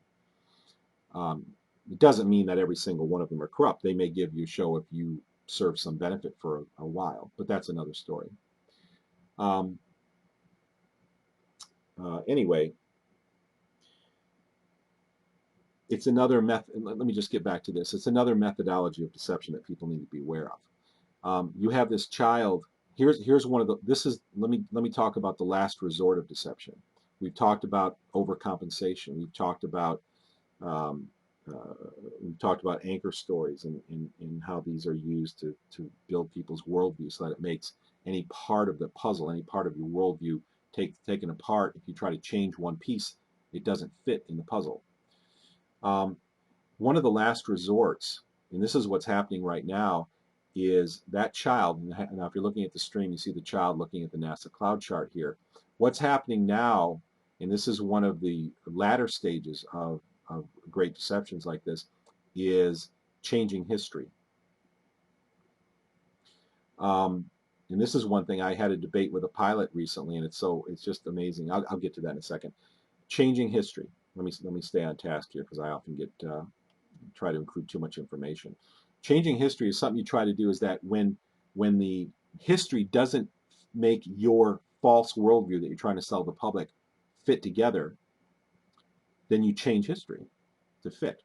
And one example of this is that what the powers that be would like to sell to the American public is that these big, huge plumes you see across the sky, Oh, they've been there forever. They've always been there as long as jet engines have been around. In fact, I've heard so-called pilots actually try to sell this lie to me, which is a joke. I mean, it's absolute lie. I mean, I've watched this. It's not true. It's simply flat out not true. I observe things with my own eyes, and I know it's not true. I've collected pictures. I've watched this guy all my life. This is a new phenomenon. So what they will do is they'll try to change history.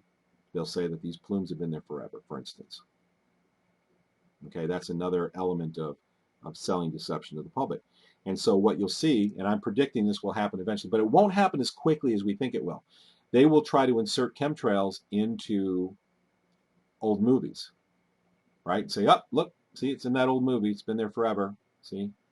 The problem is because we live in such a recorded society, because people have old VHS tapes that have these old movies, we could easily put it on YouTube and expose this lie.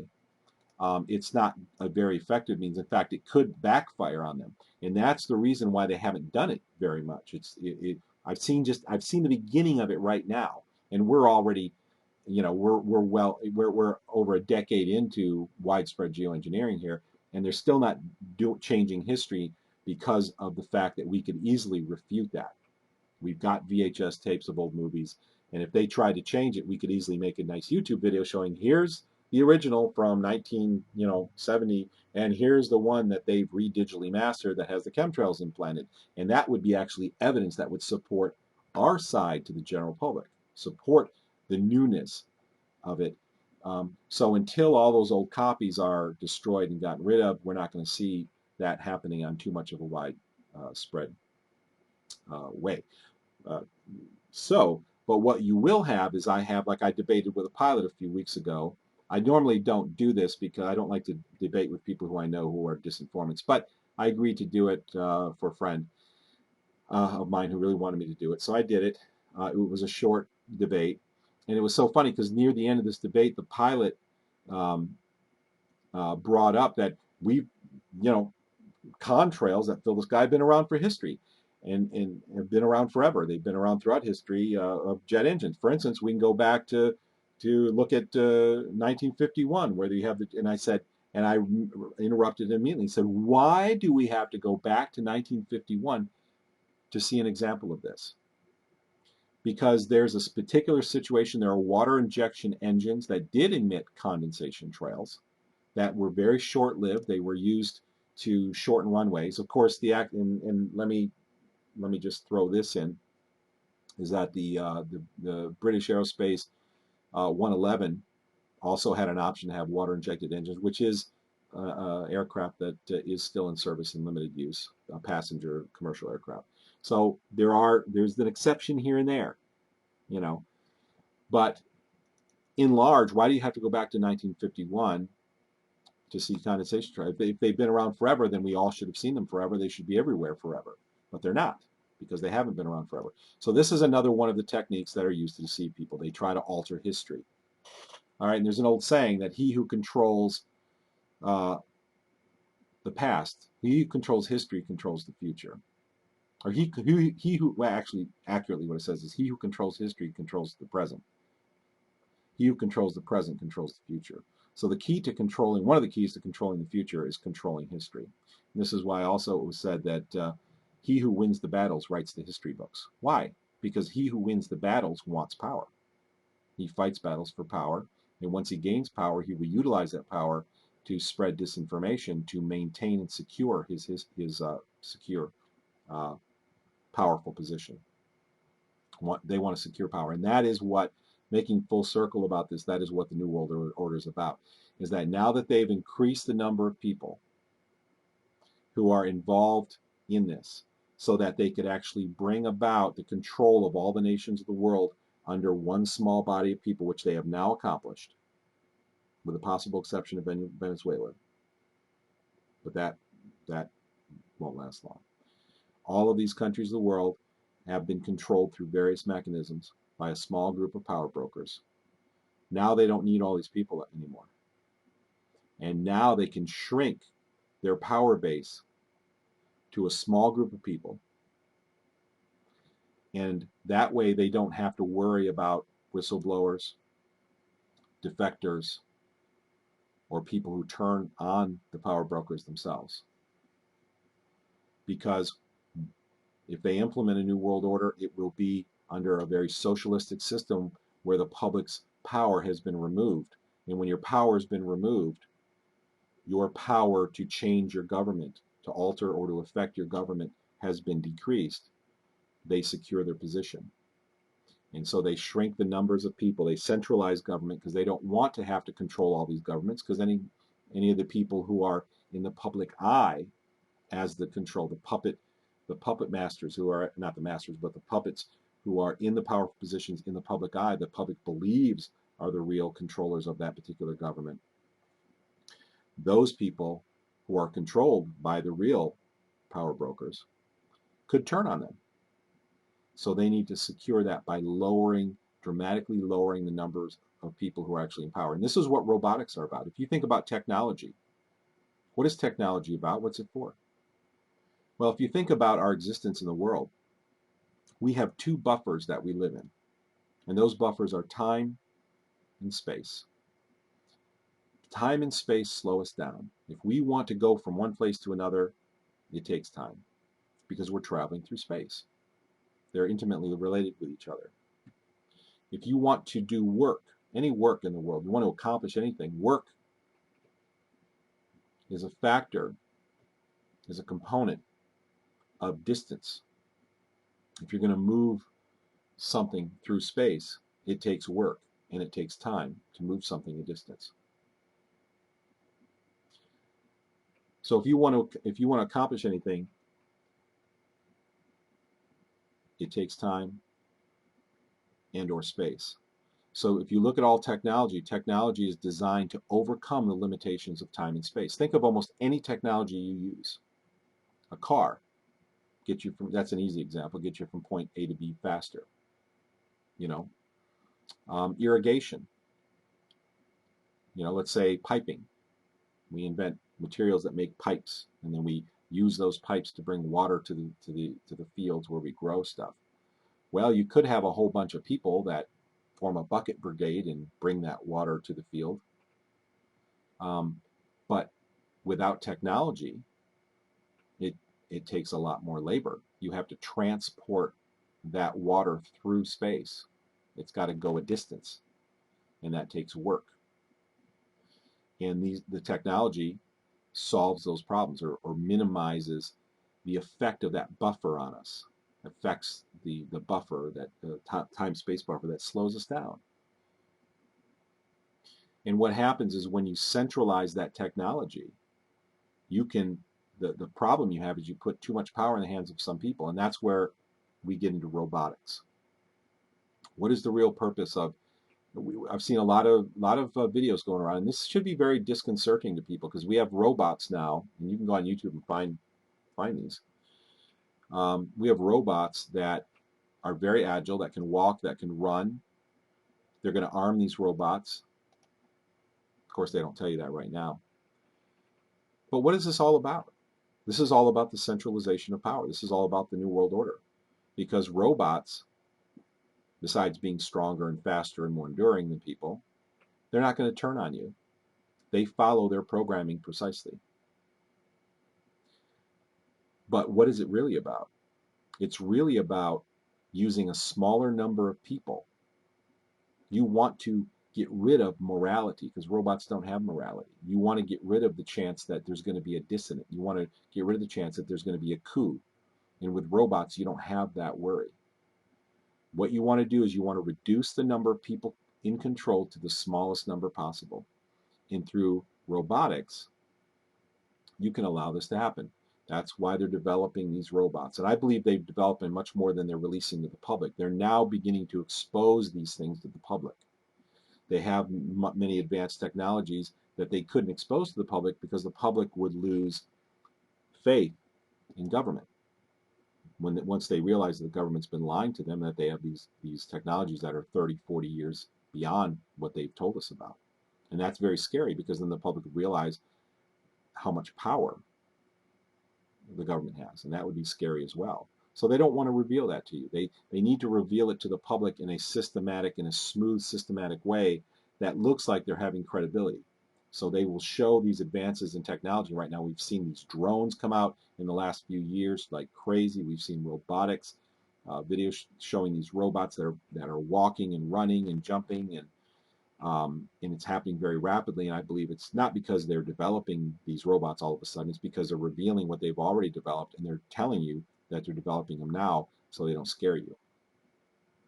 They don't scare you into distrusting, and so that you don't distrust. So it's about controlling fear. Keeping people in fear is important from their point of view, but you don't want to cause fear to the point of panic. You want to cause fear to the point of control, but not to panic, because in a chaotic situation, you can lose control unless you control the chaotic situation entirely, which they are positioning themselves to do. So anyway, so robots are about the centralization of power. This another technology that overcomes the limitations of time and space. Now, with all this in mind, I'm going to go ahead and end this pretty soon. I'm glad to see that everybody's joined us and stuck around. There's so much that I want to share I've learned over the years, and this is a great platform to do it with, and I'm so thankful that people are interested in this. And I do encourage you to listen to the program a couple weeks ago about the dark side of geoengineering, a trip down the rabbit hole. Just go to globalskywatch.com/live and look at the archive of shows to see all the details about, or to see all the archive shows, and that was one that was done 2 weeks ago. Last week we didn't have one. And I really want to get this information out to the public because we are under great deception, and I want to see people prepared for what's coming, and I want to see people to, as well as can be expected, to escape from the dangers and the trouble that are coming. The people who listen to programs like this are brave and courageous. The people who find this information too scary and uncomfortable avoid this kind of information, which is very unfortunate. But again, that's one of the elements of fear that works to the benefit of the powers that be. If they can make you emotionally based, instead of being logical enough to make yourself sit through uncomfortable information because it may benefit you, if they give you permission on some level or teach you that being emotionally based is okay in your decision making, then you'll say, well, I'm entitled to not listen to this information because it makes me uncomfortable. And you'll control the exposure of dissident information as much as possible, which is part of the reason for making people fearful and emotionally based. Nevertheless, if anybody wants to chat for a second before I go, please press *6 on your phone. I'll be happy to chat with you. Everybody's been pretty quiet tonight. I could talk for hours, as probably most of you know. There's so much that I've learned over the years that I've done research. One thing I've learned is about how often media lies to you. Years ago, I worked for a political party called the U.S. Taxpayers Party. It was a small party, which I think has now become the Constitution Party. They had a presidential candidate named Howard Phillips, who I met in Orlando, Florida. He was brilliant, absolutely brilliant. And during the Taxpayers Party, when I volunteered for them, they had a computer hooked up to a printer that acted as a fax machine, and there were people out in the field who were all around the United States that were reporting on events that were going on. It would come into this office. And for instance, there would be events like, for instance, a protest against some gun control law. And the thing that woke me up to media, and this is really important, I mean, people need to understand how often they're lied to. I don't like lies. I like media, I like government, but it has to not be corrupt. It has to have integrity. That's what I like. Media has to be in place, but it has to have integrity. Government, I'm not an anarchist, although I respect the views of anarchists. I think anarchists simply mean they don't want government. People can be government without a central power. I understand that. I get that. But what they've done is taken a principle and overextended it. Governments become corrupt, and so they say, well, let's throw out governments. No. What we really need to do is keep governments from becoming corrupt and keep them small like they're supposed to be. Not getting rid of them altogether, because there is a need and a function for a central body to carry out certain functions, especially in today's society with technology. There is some regulation that needs to take place. on a very limited basis. You don't throw out the baby with the bathwater. But I get it. I understand that it's too big. Government's too big. But let me get back to the Taxpayers Party. What happened is there'd be, let's say, a protest against some new government oppressive bill suppressing people's ability to own a certain firearm, and there'd be 5,000 people at this protest. And we'd have people actually at the event who would report this into us. And we would watch the news that evening, as I often watch the news.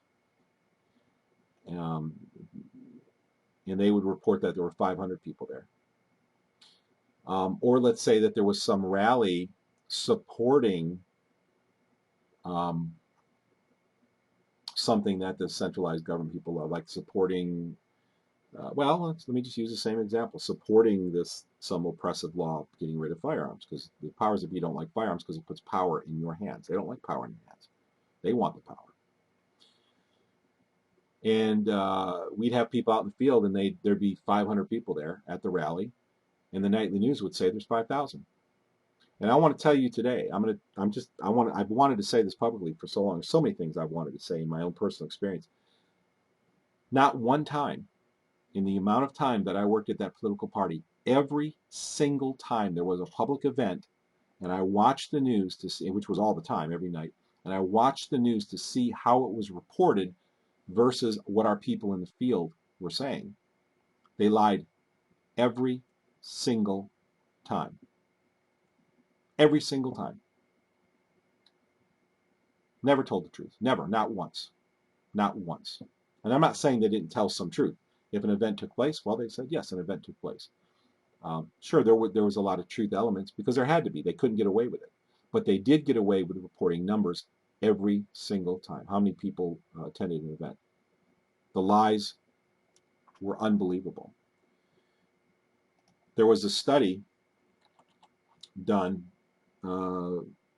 several years ago, not that many years ago, which tested 2 pharmaceuticals and St. John's wort, and it tested how effective they were against depression. And the study found that, this was the conclusion of the study, was that none of them had any effect against depression. And this was the 2 leading antidepressant pharmaceuticals and St. John's wort, which is often used as an antidepressant, a natural antidepressant. And all across the United States and Europe, I had people reporting to me that this news story about this study was all over the news, except one thing. They didn't mention the pharmaceuticals. They said St. John's wort was shown to be completely ineffective against depression. They didn't mention that the 2 leading pharmaceuticals were also studied and they showed no effect against depression. When we looked at this situation closer, what we found out is the study was designed to fail. They actually designed the study in such a way, and this is the collusion between the science, and this is called scientism. And I talk about this in the 4-hour video from 2 weeks ago. Scientism is one of the things that are going to be used to control the public. It's the new religion, literally, of the public, according to the powers that be, according to mystery schools, elites. They're going to use scientism. And scientism is basically they make up science. They say whatever they want to say, and they use that false information to control the public. So what they did with the studies, they designed the study so that it would completely fail and show that all 3 of these, the 2 pharmaceuticals and St. John's wort, would be completely effective against depression. Yay, we got somebody who wants to talk.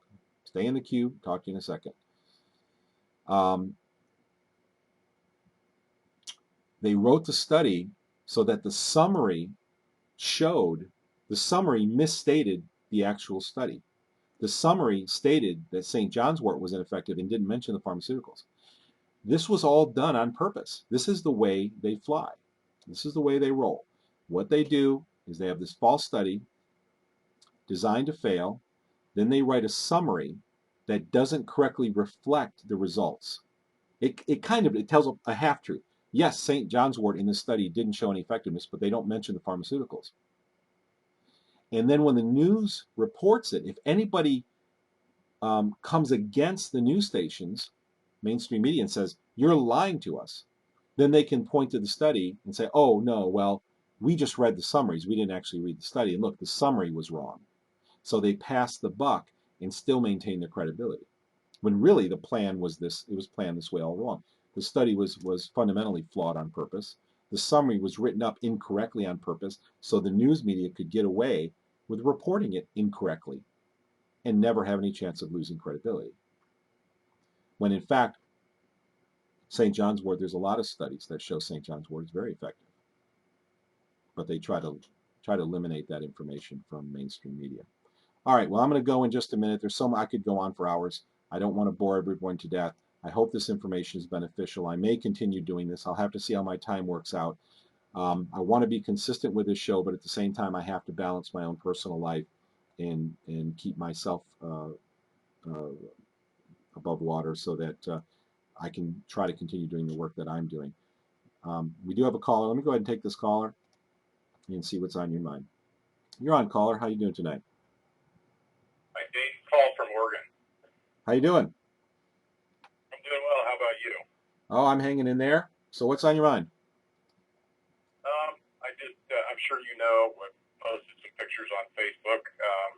They were spraying the Pacific Northwest here in massive amounts today. But the pattern that I've noticed with us displacing the moisture, we're way below normal rainfall. And that ties into some of the stories. The meteorologists on the radio said that there was a chance of rain, and which goes right along with what you're talking about. There's no chance of rain. This is all chem cloud crap that's here today.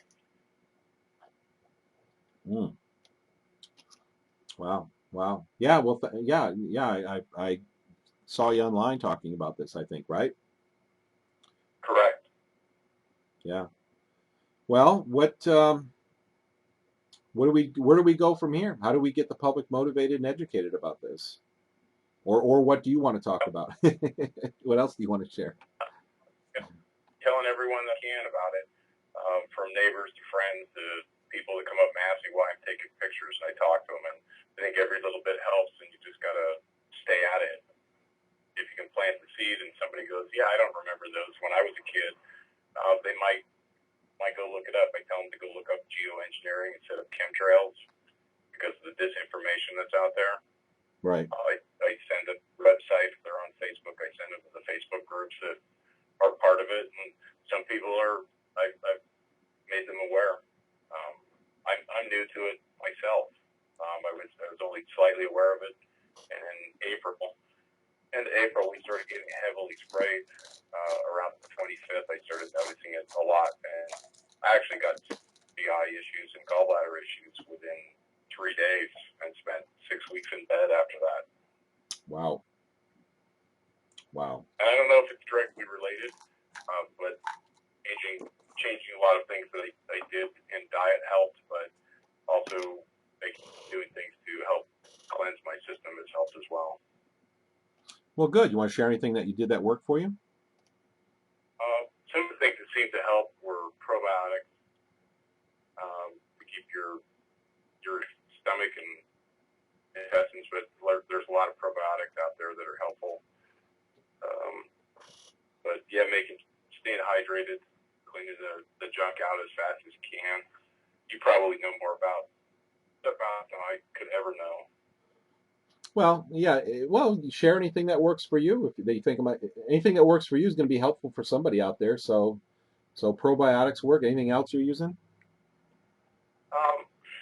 Yeah, some of the things that were directly related, like lecithin, curcumin, are both positive for GI tract and just general health. I'm going to be probably talking to you and doing some more research on things that are directly related to metal toxicity or like with what they're spraying us, because I see a lot of people around me getting sick, neighbors and friends with respiratory diseases and cancers, and they're dropping like flies. It's pretty terrifying. Yeah. The first year they started spraying from 2005 to 2006 in the place where I lived, I know more people who died than the rest of my life combined and doubled. I've never seen anything like it. I had people write me emails going, "Oh my God, what is going on? Why is everybody sick and dying?" It Yeah, was, I've had at one of my clients cancer accident with cancer. The neighbor across the street just went to the hospital on Saturday. Not sure what that's about. Another client has throat cancer that never smoked a day in his life. So I'm seeing a lot of health issues in people that I know, and all within the last 6 months. yeah, yeah, yeah. I'm seeing. It's crazy. It's crazy how people are getting sick, and there's,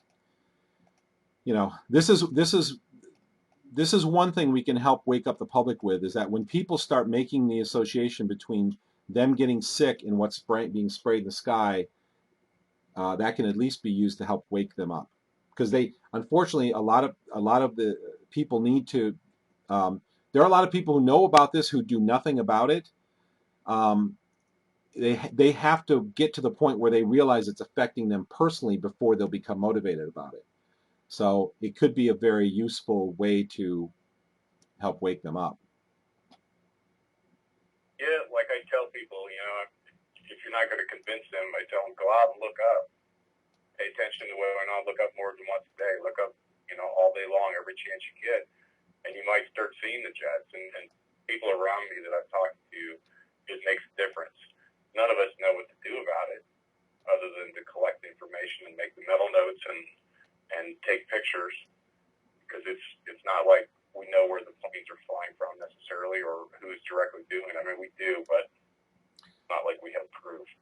Well, yeah, and this is exactly the problem we're in today, is that people, so much power that people have has been taken away from them, that we're in a situation that all the government has to do is say, we're not doing it, we don't know who is, or it's not happening, and there's no legal liability, there's no legal accountability. We're just stuck in this place where we're like, well, who do you sue? Who do you complain to? you know, it's The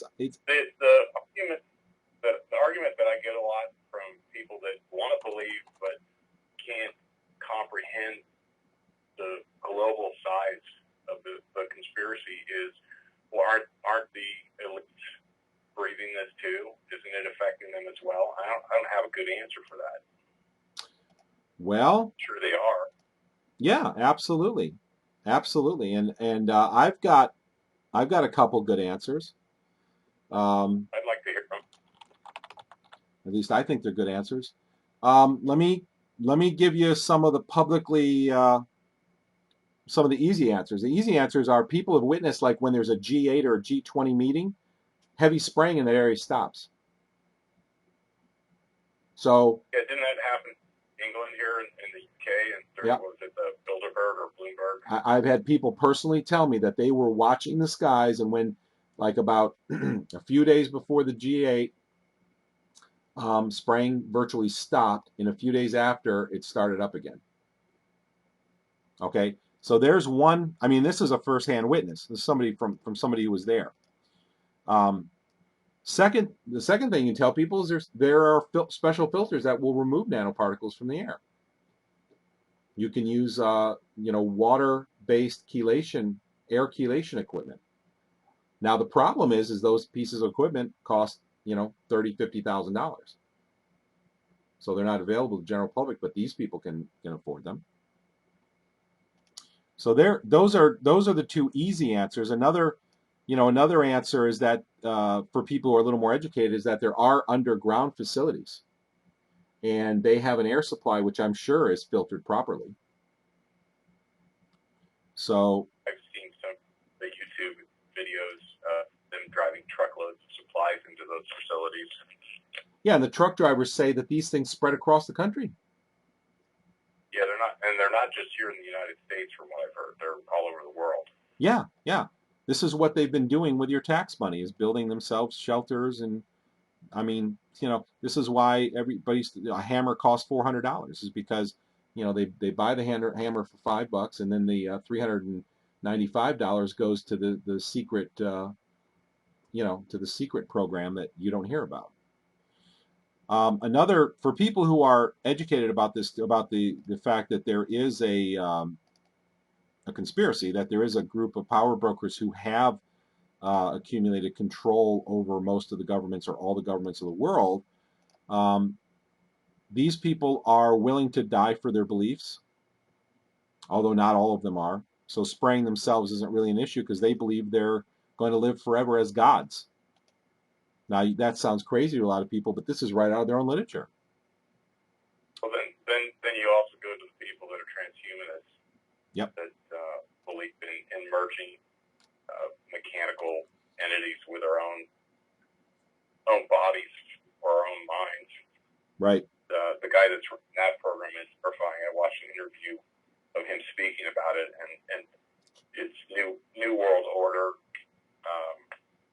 terrifying stuff. I couldn't believe what I was hearing. Yeah, that's a whole big subject too, transhumanism. I mean, they love the idea of putting chips in your brain and stuff. I mean, this is all about control.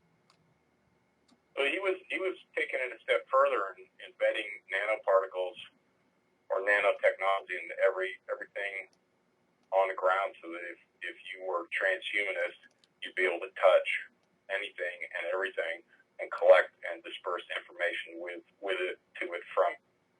And then also talking about shooting those nanoparticles out into space, or the nanotechnology, I think is what they spoke about, and collecting information that they could send back to us here on Earth. Right. And I think part of the, part of what they do is they try to sell this to the public and make it sound really wonderful. Like, look at what we're going to do. We're expand your capabilities. We're going to make life so much better for you. And it's like, you ruined life to begin with. You're the ones who poisoned the water and made me mercury toxic and made me lead toxic and did all this stuff to begin with. And now you're going to fix it with your own patented method. And really, these technologies are going to all be laced with surveillance, and all the promises they make about how wonderful it's going to be, none are really going to come true. They just have to sell it to you. It's kind of the same way that they would need to sell it to the public so they can get the funding that they need, or so that they can actually make it palatable enough so they can get people used to the idea of transhumanism, so that people will be willing to do it to begin with. But it's not. And ultimately, what should be the end goal is an Orwellian type society that controls the masses and people are just sheep. That's absolutely right. I mean, that's the end game, is absolute control in such a way that they can never lose control. That's what it's about. They want to secure control. Because right now their control is not absolutely secure. There are threats. There are threats there. If the population suddenly woke up and started doing something, they might lose. But they want to be in a position where there's no way they can lose. They want to secure that control. And that's part of what surveillance is all about. Surveillance is about making lists of dissidents so they can get all the dissidents gone. All the dissident people gone. Anybody who wants to coup, anybody who wants to turn against them, anybody who wants to spread information that they don't want to be spread, kind of like this UV article today that apparently brought down geoengineeringwatch.org. Let me see if it's still down. Yes, it's still down. Absolute control of information, and surveil everybody so that bad information doesn't get out. Information they don't want doesn't get out. They can remove people. Well, anything else on your mind? We got a couple more people who joined in who want to talk too, so that's kind of cool. Great. Well, Russ, thank you for your time. I enjoyed the show. Hey, thank you very much. You take care of yourself. And post all the pictures you want. Very good. Have a good evening. All right, you too. Welcome, caller. What's on your mind tonight? Hello, Russ. Mark here. How are you? Hey, Mark. How's it going? Doing good. I missed the first part of the program, but I guess Dane came on and said that his website had been shut down. Yeah, basically, in short, for all the new people who joined, geoengineeringwatch.org has been disabled. It's been technically disabled. I'm checking it right now, and it's still disabled. Dane called me immediately afterward, and what had happened is they posted an article called, in fact, let me put a screenshot of that article for people who want to see it. He posted an article called "Geoengineering is Destroying Our Ozone Layer." He posted his first set of data showing that the UV that's reaching the surface of the Earth is strong enough to destroy the plants, and he believes that's a reason a lot of the destruction is taking place. Shortly after he posted that article, the entire Geoengineering Watch website went down, and he said, I don't know the details about it technically, but he said it went down in a way it's never gone down before, and they are having trouble getting it to work. And he believes it's connected with the posting of the article. So I actually posted it on globalskywatch.com, which is fortunately still working. The pictures are missing, though, because I didn't have time to get all the pictures posted in the article. But if you go to globalskywatch.com/featured and then click on the UV emergency article in the left sidebar, then you can see the article without pictures as it's posted on our website right now. And we're encouraging everybody to copy and paste the article and share it around the net to get this information out as quickly as possible. Well, that information is now on Alex Jones' Planet Infowars site. While you were talking, I created a new Infowars group. Again, it's called planetinfowars.com. And it's got a pretty good sized viewing audience. And my new group is called Ultraviolet Rays Off the Chart. And the first line is the link to your Global Skywatch article. And then I use the first paragraph of the article that Dane wrote, is the description of the group underneath your link. So I'm just urging everybody to get this information out. It is critical because I think everybody listening, I'm guessing, like my wife and I, we go outside, it just feels hotter. You know, I try to rationalize, well, it's summer, it's July, but it's just the sun feels different and it looks a little brighter. So at any rate, Planet Infowars has now got the information on it. I hope it stays up. What's the name of the group again? It's the name of the group is Ultraviolet Rays Off the Chart, but it'll be on there for some time. There's 6 groups that show on the Planet Infowars website, and as people post new groups, it bumps you along, and it takes a while to bump them along. I might be on there for 2 or 3 days, so anybody that's listening now, if you just go to Planet Infowars, you'll see my little group, and you might, I think, Russ, you've even joined a group I've started there. So it's just one of my outlets for the information that we all share. Excellent. Well, thanks for doing that. I appreciate that. Oh, you're welcome. I mean, yeah, for all of us. We appreciate what you're doing. You gave us a great talk tonight, too. Thank you. In fact, Kelly, I think Kelly's out there somewhere lurking. I don't know if she's still with us, but she popped into the little chat area. I was hoping to hear from her. Oh, great. Very good. Well, thank you very much. I really want people to understand deception. I hate lies. I've always hated lies all my life. It just, it just drives me crazy. All right, Mark, anything else? No, that'll do it, Russ. Thanks. Hey, thanks so much. You have a good night, Mark. Thank you. This is another thing I want to share about lie. I mean, there's several aspects when you're trying to lie and you're trying to spread a lie among the public. And when you're trying to do this, I talked about things like where you anchor the lies. You try to anchor the lie around by having other stories around it that fit together with it. So the more stories you have that make the lie seem credible, the harder it is for somebody to think that it isn't credible. In another technique, I don't remember if I covered this, but it's called concession. And what you do, let me explain something I did. Now, all my life I've hated lies, and I've tried to be a pretty honest person, but I was a kid once, and I've made mistakes in my life like anyone else. And I'll tell you about one thing I did that was kind of bad when I was in elementary school. I'll never forget this, because I had a friend named Paul, and he and I was in Maryland schools at the time because I lived in Rockville, Maryland for a few years, and the schools there were really hard. They were very good schools, but they were hard.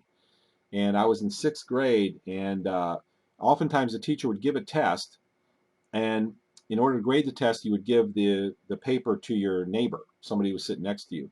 And then the teacher would give all the right answers, and then your classmate would grade the test for you. Well, Paul and I remember this one day, people took a test, and Paul and I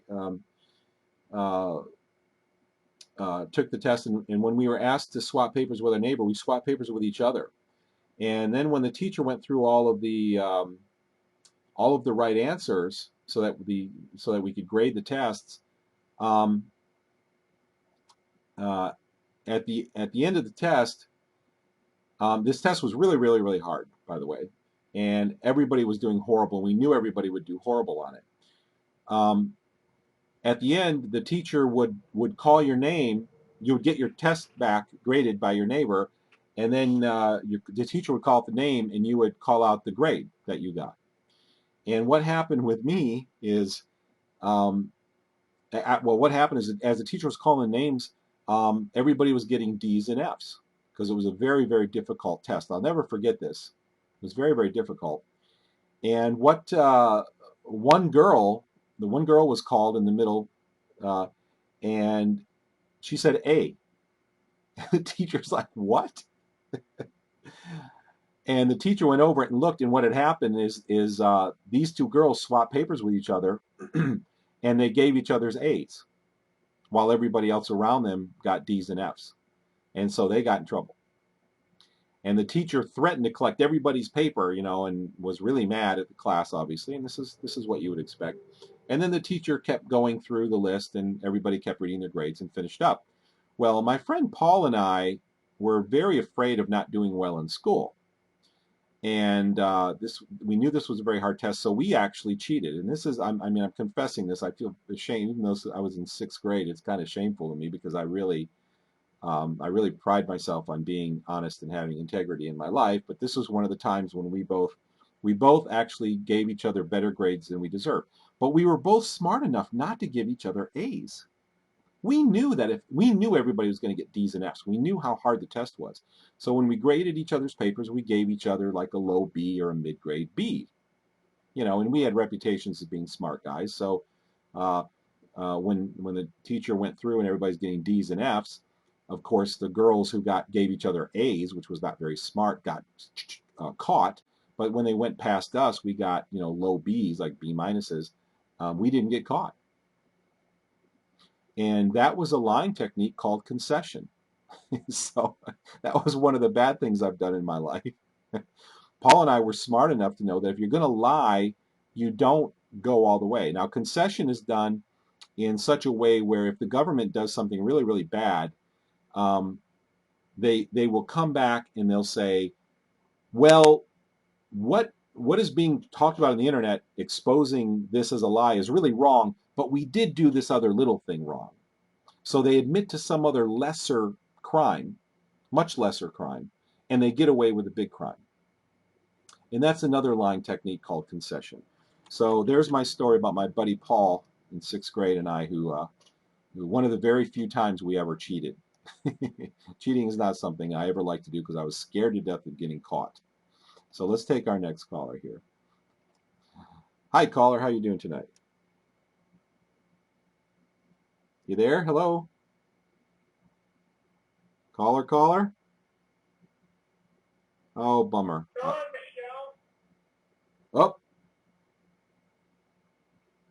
you're on. I'll give you a couple more seconds. See if you can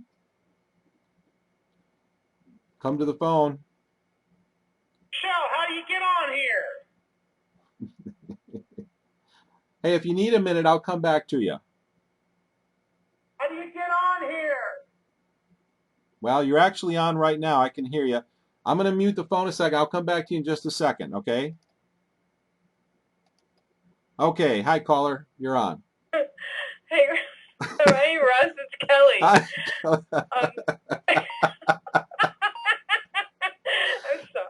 I'm sorry. Nothing like live radio. I'm very appreciative that you're on tonight, and I just wanted to call in to again stress that having the website, the Geoengineering Watch website down is not. I mean, it's bad, of course, but it's showing that we're making a big effect here. And I think if we really put the push in to go out and hand out flyers and talk with people, I cannot stress this enough, that this going out and protesting is the best way that we can reach the vicinity that we're in, and giving out flyers to people is a great way to awaken people to this massive crime that we're dealing with. Well, that's a really, really great point. We are making an impact, and they're resorting to these more base techniques of trying to stop us, like bringing down websites and Yes. changing history. Like I talked about, one of the techniques that they're starting to resort to now, saying, "Oh, these things have been around all forever." No, they haven't. They have not been around. I know that for saying. So that's a really great point. We are making progress. We are making And I progress. have to say that Dane has made up some wonderful flyers. They're beautiful. They're colored flyers. They have information on both sides. And I'm finding at our protest, people stop and they want to look at them and they do read them. And I believe that people can get a hold of Dane or his assistant, and Dane is able to supply people with these flyers. Yes, and so can we actually. We have the same flyers. We have a wonderful Excellent. a wonderful guy who actually has connections with a printing uh, shop that gets thousands of these made up at once, and he sends them to Dane and myself and other people. So I've got a box full. I've been sending them out, but if you need flyers, I'll send them to you for just the cost of shipping. So contact me at russ@globalskywatch.com and let me know how many you need, and I'll be happy to send you some flyers. Yeah, they're very effective. People respond to them greatly, and they have very good information on them. And what I do also when I'm not protesting or when I'm not having my protests, I'll save a few of those flyers because they do go pretty quickly. People do take them at the protest. I'll save a few of them and I'll paste them up around the city on flat surfaces where people are at eye level with them and they can read them as they're walking by. And usually if you can put them in a spot that's not too obvious, they won't be taken down, but just enough where you're getting enough traffic of people looking at them. I think it's really advantageous to have them up around our towns and cities. Absolutely. How are things going in San Francisco? Pretty good. Our protests are going very well, actually. We're getting a lot of people who come back sometimes for a second time to talk with us, especially on the last Wednesday of the month. And it's been very effective, and we noticed that we don't usually get sprayed on our protest days. It's been like this for months now. And just imagine if we all got out and protested and everyone was out there protesting on different days, they maybe they would be forced to stop half of the week just because they don't want people to be out there handing out this information and being able to literally point up at the spray and match it up to the information that we're giving them on flyers and say, hey, look, here it is. It's in your face. They're spraying right overhead, and here we have pictures and information about what this spraying is. So I think more of us need to get out there. Well, if there's ever been a great impetus to get out and protest, if they're going to stop spraying on days, I need somebody for my little town in rural nowhere land. Let's go protest and get this to stop because it's killing us. It's horrible. That's so you're actually having them so they're not. No, they're not spraying at all on the days that we're protesting. Literally, it's a beautiful. That is amazing. Clear sky, blue day. Wow. And a couple of the people in my group have been like, well, this kind of sucks. Trying to get this information out, but it's like here we are protesting this terrible spraying program and the sky is completely blue. That is amazing. I love that, though. Isn't that encouraging? Too. Yeah, I think it's great, actually, because obviously they know that we're out protesting, and they know that it's very effective if we are able to point at the sky and also tell people about this horrendous program that's going on. So I think this is more effective than we realize when we get out there and talk with people. And if we are forcing our officials to know that we are spreading this information around to let people know that this program is going on above us, then they're going to be more cautious because I think people are not so standoffish to know what's going on in our sky. I think many people understand that there is something deeply wrong, and I think this makes so many connections for them. That's awesome. That's awesome to know. I really like seeing when they back down. I mean, people have to realize you've got power. Don't let anyone tell you you don't have influence. we may not have mainstream media telling the truth about this, but they greatly fear, which is why this is all this is why this is a private program. They greatly fear the public finding out about this. So you've got power. And Use it. when we have a mass of people who understand what is going on, then they can't really dispute it, because it's just going to be too many people understanding that we're being sprayed, and that it is affecting their health and our earth and everything. So people need to get out. They need to talk with their community. It doesn't matter how big the city is or how small your town is. You need to get out and you need to speak with people. It's so important. I cannot stress that enough. And we're certainly seeing the effects of us being out there protesting now twice a month. And it's great. I love it that they don't spray us on our days that we're out there talking with the public, because it's certainly saying something. It's saying that we do have the ability to stop this program. Absolutely. Well, why don't you plug your the times and dates of your protests so people can be aware of it? So our next protest is going to be this Wednesday at 11 a.m. in front of San Francisco City Hall, and that's on the Van Ness side. So July 31st, this Wednesday at 11 a.m. in San Francisco. And we also have a second protest, and it's the second Saturdays of every month.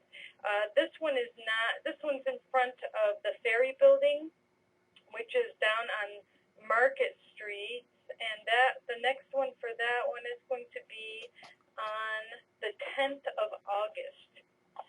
So we have one on Wednesday at 11 a.m., and then and that's at the San Francisco City Hall, and then we have the next one on the 10th of August at the San Francisco Ferry Building, and that's at 12 p.m.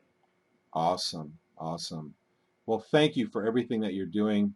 I know, the San Francisco has been an inspiration for the rest of us, and I'm so grateful that you're out there in the streets educating people and empowering us, making all of us realize, and all the new people who are listening realize, that you have influence. You have much more influence than you realize.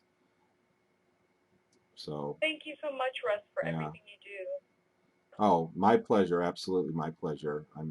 I don't even know what to say. I'm kind of for a loss of words tonight. Not couldn't tell by judging by the previous couple hours, but right now I am. Well, thank you so much, Kelly. I hope everybody makes it out to San Francisco. Everybody who's in that area, and if you don't have a protest in your area, isn't it easy to set one up? It's extremely easy. You don't need a whole slew of people. You just, even having 3 people, you can pass out about 300 flyers within a couple hours, and putting out 300 flyers is a lot of people who have been reached to let them know what is happening in our sky. And standing on busy roadsides, right? Yes, yeah. I mean, you can take advantage of anything like that. And I've also seen video of people who just go out there by themselves, and they do stand on busy roadsides, and they do hand out these flyers and information to people, and there's nothing threatening about it. It's not scary. People are very friendly, and there's no really hard time to be had. That's awesome. It's very empowering. You guys have a good time. I know you meet a lot of like-minded people. It's a very enjoyable experience, and most people come back to do it again, right? Oh yeah, and we've all become very good friends. So I've made friends through the protests that I would have never had before, and these are stand-up people, people that you want to be friends with, who care about other people, who are really making the effort to help us live in a better world. Awesome. Well, thank you. I encourage everybody to get to organize a protest in your area. I will give a personal plug. If you're in Bangor area, I live a little ways away from Bangor, Maine. I would love to get something together here. I'm putting the word out for people here. But any town, any city, San Francisco, contact Kelly. If you need, do they contact you if they want to go, or do they just show up? They can just show up, or they can go to Stop Spraying Us ss.com, and they'll get all the information that they need, and they'll even get to be, that they want, they can forward to our Facebook group and join us there too. Perfect. That was stopsprayingus-sf, as in San Francisco.com. Stopsprayingus-sf.com. Thank you so much, Kelly, for everything you're doing. It's a joy to talk to you every time.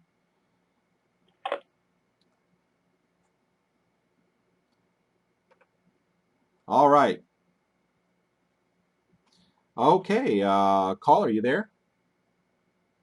Yeah, hey Russ, it's Michelle. Hey, how's it going?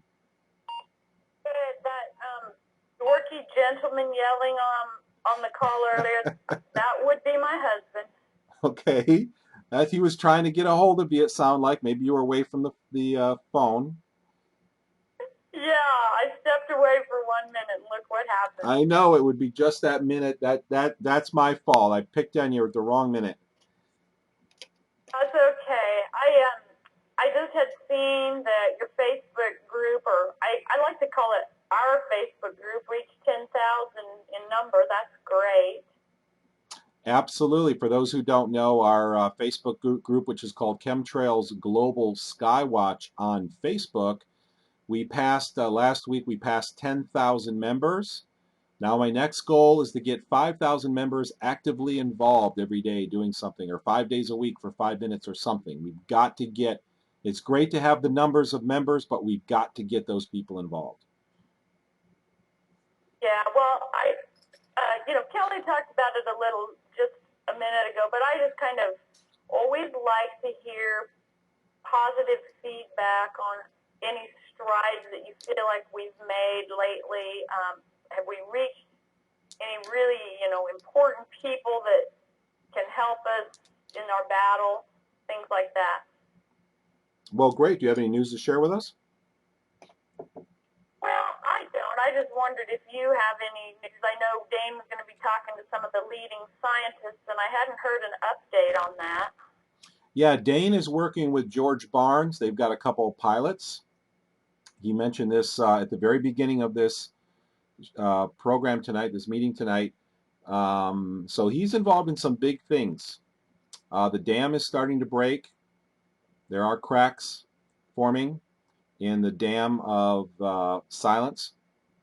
So things are happening. It's very good. It makes me a little concerned because as this dam breaks, the powers that be are going to be putting up countermeasures. And I don't know if they're going to get us into a war. I see the beginning signs right now of another war, which they may use as a distraction. But nevertheless, the encouraging part of it is we are making progress, but we've got to keep pushing and pushing and get the public aware of what's going on. Okay, well, that's really all I wanted to know. I always like some feedback just to help us build our confidence that what we are doing makes a difference. I think that what each individual person does has more effect than that person has any idea about. I don't think people realize the effect that they have, even telling one or two people. If you're talking to friends and family members and they act like they're not listening, you better believe they are listening. They just don't want you to know it. And it's resonating. And some of those people are going and doing research and learning, and it really makes a difference. And people don't like to show you the difference you're making in their lives a lot of times, but don't ever be discouraged because you're having much more of an effect than you realize, I think. Well, I think that's probably true, and it's just good for us all to hear that and remind ourselves of that once in a while. Absolutely. Well, thanks so much for reminding me about the 10,000 members, too. I appreciate that. Yeah. All right. Hey, thanks, Russ. All right. Have a good night. Okay. Well, I did this tonight to, like I said early on, I renewed our live stream account, which is $49, which I wasn't going to do for probably a couple months as I took a hiatus.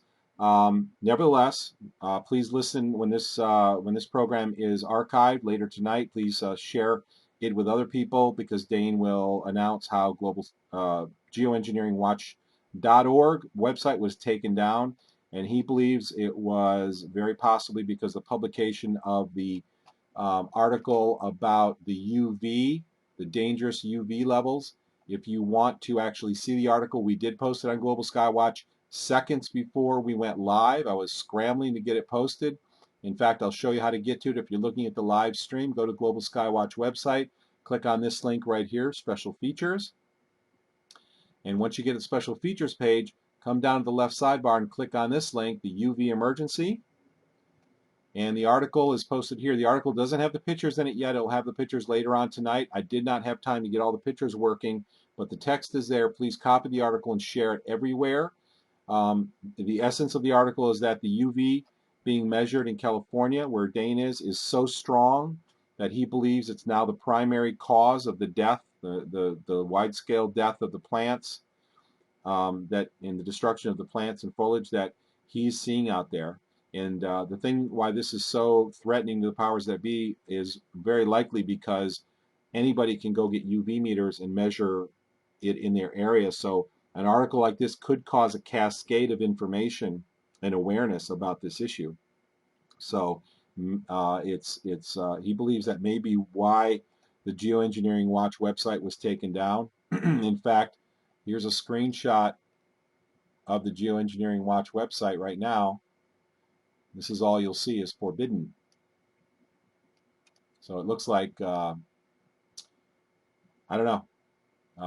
I'm an IT person. I know a few things that can cause that error, but if it was intentionally done as they seem to believe it might have been, it could be because this article that you're seeing right now was posted on that website. So I agreed with Dane. He only had 10 minutes to talk at the beginning of this hour, but I wanted to get him on here and get this information out there so that everybody is aware to be careful about the UV. If you are able to get a UV meter, an UVAB meter, which I don't know, I'm not very familiar with them, but I heard they cost about $200. And maybe there's places you can get them cheaper.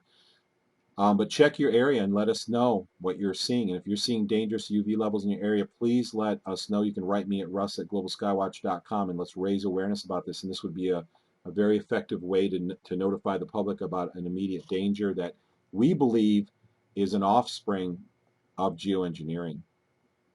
All right, well, basically, we're callers. We don't have callers anymore in the queue.